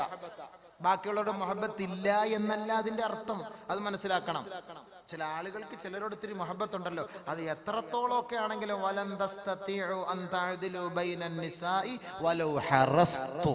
നിങ്ങൾ എത്ര ആഗ്രഹിച്ചാലും എല്ലാരെയും അങ്ങോട്ട് ഒരേപോലെ അങ്ങോട്ട് അഡ്ജസ്റ്റ് ചെയ്ത് കൊണ്ടുപോകാൻ അത് ഇത്തിരി ബുദ്ധിമുട്ടാണ്. പക്ഷേ ബാഹ്യമായ നിലയിൽ എല്ലാവരെയും ഒരേ കണ്ണുകൊണ്ടായിരിക്കും നബി തങ്ങൾ കണ്ടിട്ടുള്ളത്, കാണുന്നത്, പ്രവർത്തിച്ചിട്ടുള്ളത്. സ്നേഹം അത് ചിലരോട് ഒരു ഇത്തിരി അല്പസ്നേഹം കൂടും, അതുകൊണ്ട് ബാക്കിയുള്ളവരോട് സ്നേഹം ഇല്ല എന്നല്ല അതിന്റെ അർത്ഥം. ഭർത്താക്കന്മാരുടെ ഉത്തരവാദിത്തം, ഭാര്യമാരുടെ കടമ നാളെ പറഞ്ഞാൽ മതിയല്ലോ. ഭർത്താക്കന്മാരുടെ പറഞ്ഞ് തീരുമ്പോഴത്തേക്ക് ഏകദേശം സമയമാകും. ഭാര്യമാരുടെ നാളെ പറഞ്ഞിട്ട് മരിച്ചില്ലെങ്കിൽ നമുക്ക് കുറച്ചുകൂടെ ജീവിക്കാം, അല്ലെങ്കിൽ നമുക്ക് ഇനി അടുത്ത ദിവസം നമുക്ക് വീണ്ടും നമുക്ക് മരിപ്പിക്കാൻ ഒരു സദസ്സ് സംഘടിപ്പിക്കാം. ഇത് ആദ്യം പറയട്ടെ, സ്വസ്ഥമായിട്ട് പറയണം അല്ലേ? കുറച്ച് പറയാമല്ലോ, ഒരു 10, 10:30, 10:45 വരെ നമുക്ക് ആണുങ്ങളെ കുറച്ച് കല്യാണം നടക്കാൻ പോകും. മഹറിന് വന്നിട്ട് നെയ്ച്ചോറും കോഴി ബിരിയാണി അടിച്ചിട്ട് പോയിട്ട് കാര്യമില്ല. എന്താണ് കല്യാണം എന്ന് പറയണമല്ലോ. ഇവർ ഈ തന്ന ഫുലൂസിനൊക്കെ കാരണം ഉണ്ടാവണമല്ലോ. അതുകൊണ്ട് നല്ലപോലെ ശ്രദ്ധിച്ചോളി. എങ്ങനെയായിരിക്കണം ഒരു കുടുംബ ജീവിതം, ഭാര്യ ഭർത്തൃ ബന്ധം എങ്ങനെയായിരിക്കണം? ഒരു ഉപ്പ ഒരു ഉമ്മ മകളെ വിവാഹം കഴിപ്പിച്ച് അയച്ചാൽ എങ്ങനെയായിരിക്കണം അവളോടുള്ള സമീപനം? ഒന്ന് ശ്രദ്ധിച്ച് മനസ്സിലാക്കണം. പഠിക്കാനുള്ള ഉപദേശം നസീഹത്താണ്. ദീനിന്റെ വഅദ് നസീഹത്ത് എന്നൊക്കെ പറഞ്ഞാൽ ഇതൊക്കെയാണല്ലോ ബയാൻ എന്ന് പറയുന്നത്. അതുകൊണ്ട് ഇൻഷാ അള്ളാഹ് മതവിജ്ഞാന സദസ്സ് എന്ന് പറയുമ്പോൾ വിജ്ഞാനമാണ് നമ്മൾ ഇവിടെ നിന്ന് കേൾക്കേണ്ടതും പഠിക്കേണ്ടതും നുകരേണ്ടതും, അത് മനസ്സിലാക്കി നമ്മൾ പോകേണ്ടതും ഇൻഷാ അള്ളാഹ്. ബഹുമാനമുള്ള സഹോദരങ്ങളെ, ബഹുമാനപ്പെട്ട നബിയുനാ റസൂലുള്ളാഹി സ്വല്ലല്ലാഹു അലൈഹി വസല്ലമ തങ്ങളും അവിടുത്തെ മഹദിയായ ആയിഷ ബീവിയും തമ്മിലുള്ള കുടുംബ ജീവിതത്തിന്റെ ചില സംഭവങ്ങൾ നിങ്ങളുടെ മുന്നിൽ ഞാൻ അവതരിപ്പിക്കാം. ഒരു ദിവസം വജറാ ബൈനഹാ വബൈനഹു കലാം. ആയിഷ ബീവിക്കും നബി തങ്ങളുടെയും ഇടയിൽ ഒരു ദിവസം ചർച്ചയുണ്ടായി. ഭാര്യയും ഭർത്താവും തമ്മിൽ വഴക്കുണ്ടാകും, അതിന്റെ തെളിവാണ് ഞാനിപ്പോ ഈ പറഞ്ഞത്. ഭാര്യയും ഭർത്താവും തമ്മിൽ വഴക്കുണ്ടാകും, സംസാരമുണ്ടാകും. പക്ഷെ എങ്ങനെയായിരിക്കണം ആ സംസാരത്തെ നാം അതിജയിക്കേണ്ടത്? ഒരു ദിവസം ആയിഷ ബീവിയും ഹബീബായ റസൂലുള്ളാഹി തങ്ങളും ചർച്ചയിലാണ്. ശബ്ദകോലാഹലം, വഴക്കുണ്ടായി. വജറാ ബൈനഹാ വബൈനഹു കലാം. രണ്ടുപേര് സംസാരം മൂർധന്യാവസ്ഥയിലെത്തിയപ്പോ നബി തങ്ങൾ തീരുമാനിച്ചു, നിന്റെ ഉപ്പയെ ഇപ്പൊ ഞാൻ വിളിപ്പിക്കും, നിന്റെ ഉപ്പയെ ഇപ്പൊ വിളിപ്പിക്കും. ആരാ ഉപ്പ? അബൂബക്കർ സിദ്ദീഖ്. ഹത്താ അദ്ഖലാ ബൈനഹുമാ. നബിയുനാ റസൂലുള്ളാഹി തങ്ങൾ ആളിനെ വിട്ടുകൊണ്ട് ആയിഷ റളിയല്ലാഹു തആല അൻഹയുടെ പിതാവായ അബൂബക്കർ സിദ്ദീഖ് റളിയല്ലാഹു അൻഹുവിനെ വിളിച്ചു വരുത്തുകയാ. ഹകമൻ, വിധി നിർണയം നടത്താൻ. ഇവിടെ ഭാര്യയും ഭർത്താവും തമ്മിൽ വഴക്ക്. ഇവർക്ക് രണ്ടുപേർക്കും കോംപ്രമൈസ് ചെയ്യിപ്പിക്കാൻ ആരാ വരുന്നത്? ആയിഷ ബീവിയുടെ ഉപ്പ വരികയാണ്. അവർക്കിടയിൽ അബൂബക്കർ കടന്നു വരികയാണ്. ഹകമൻ, ജഡ്ജിയായി അബൂബക്കർ സിദ്ദീഖ് റളിയല്ലാഹു അൻഹു വന്നു. നബി തങ്ങൾ ആയിഷ ബീവിയോട് പറഞ്ഞു, തുകല്ലിമീന ഔ അതകല്ലമു. ബഹുമാനപ്പെട്ട പ്രവാചകൻ സല്ലല്ലാഹു അലൈഹി വസല്ലമ തങ്ങൾ തന്റെ പ്രിയപ്പെട്ട പത്നിയുമായുള്ള വഴക്കിൽ ശണ്ടകൂടലിൽ ആയിഷ ബീവിയോട് അല്ലാഹുവിന്റെ റസൂൽ പറഞ്ഞു, നിന്റെ ഉപ്പ വന്നിട്ടുണ്ട്, നീ സംസാരിക്കണോ അതോ ഞാൻ സംസാരിക്കണോ? ചോദ്യം നോക്കണേ, എത്ര മാന്യമായ രീതിയിലാണ്.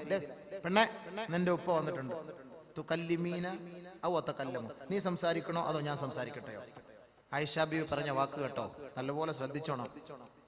തകല്ലം ബൽ തകല്ലം അൻത, അല്ല നിങ്ങൾ സംസാരിച്ചോളി, നിങ്ങൾ പറഞ്ഞോളി. എന്നിട്ട് ശേഷം ആയിഷ ബീവി ഒരു വാക്കൂടെ കൂട്ടിച്ചേർത്തു, വലാ തഖുൽ ഇല്ലാ ഹഖ്ഖാ, നമുക്കിടയിൽ നടന്ന സത്യം മാത്രമേ പറയാവൂ, ഇല്ലാത്തതൊന്നും കൂട്ടി പറയരുതേ. ആരുടെ മുഖത്ത് നോക്കിയിട്ടായി പറയണത്?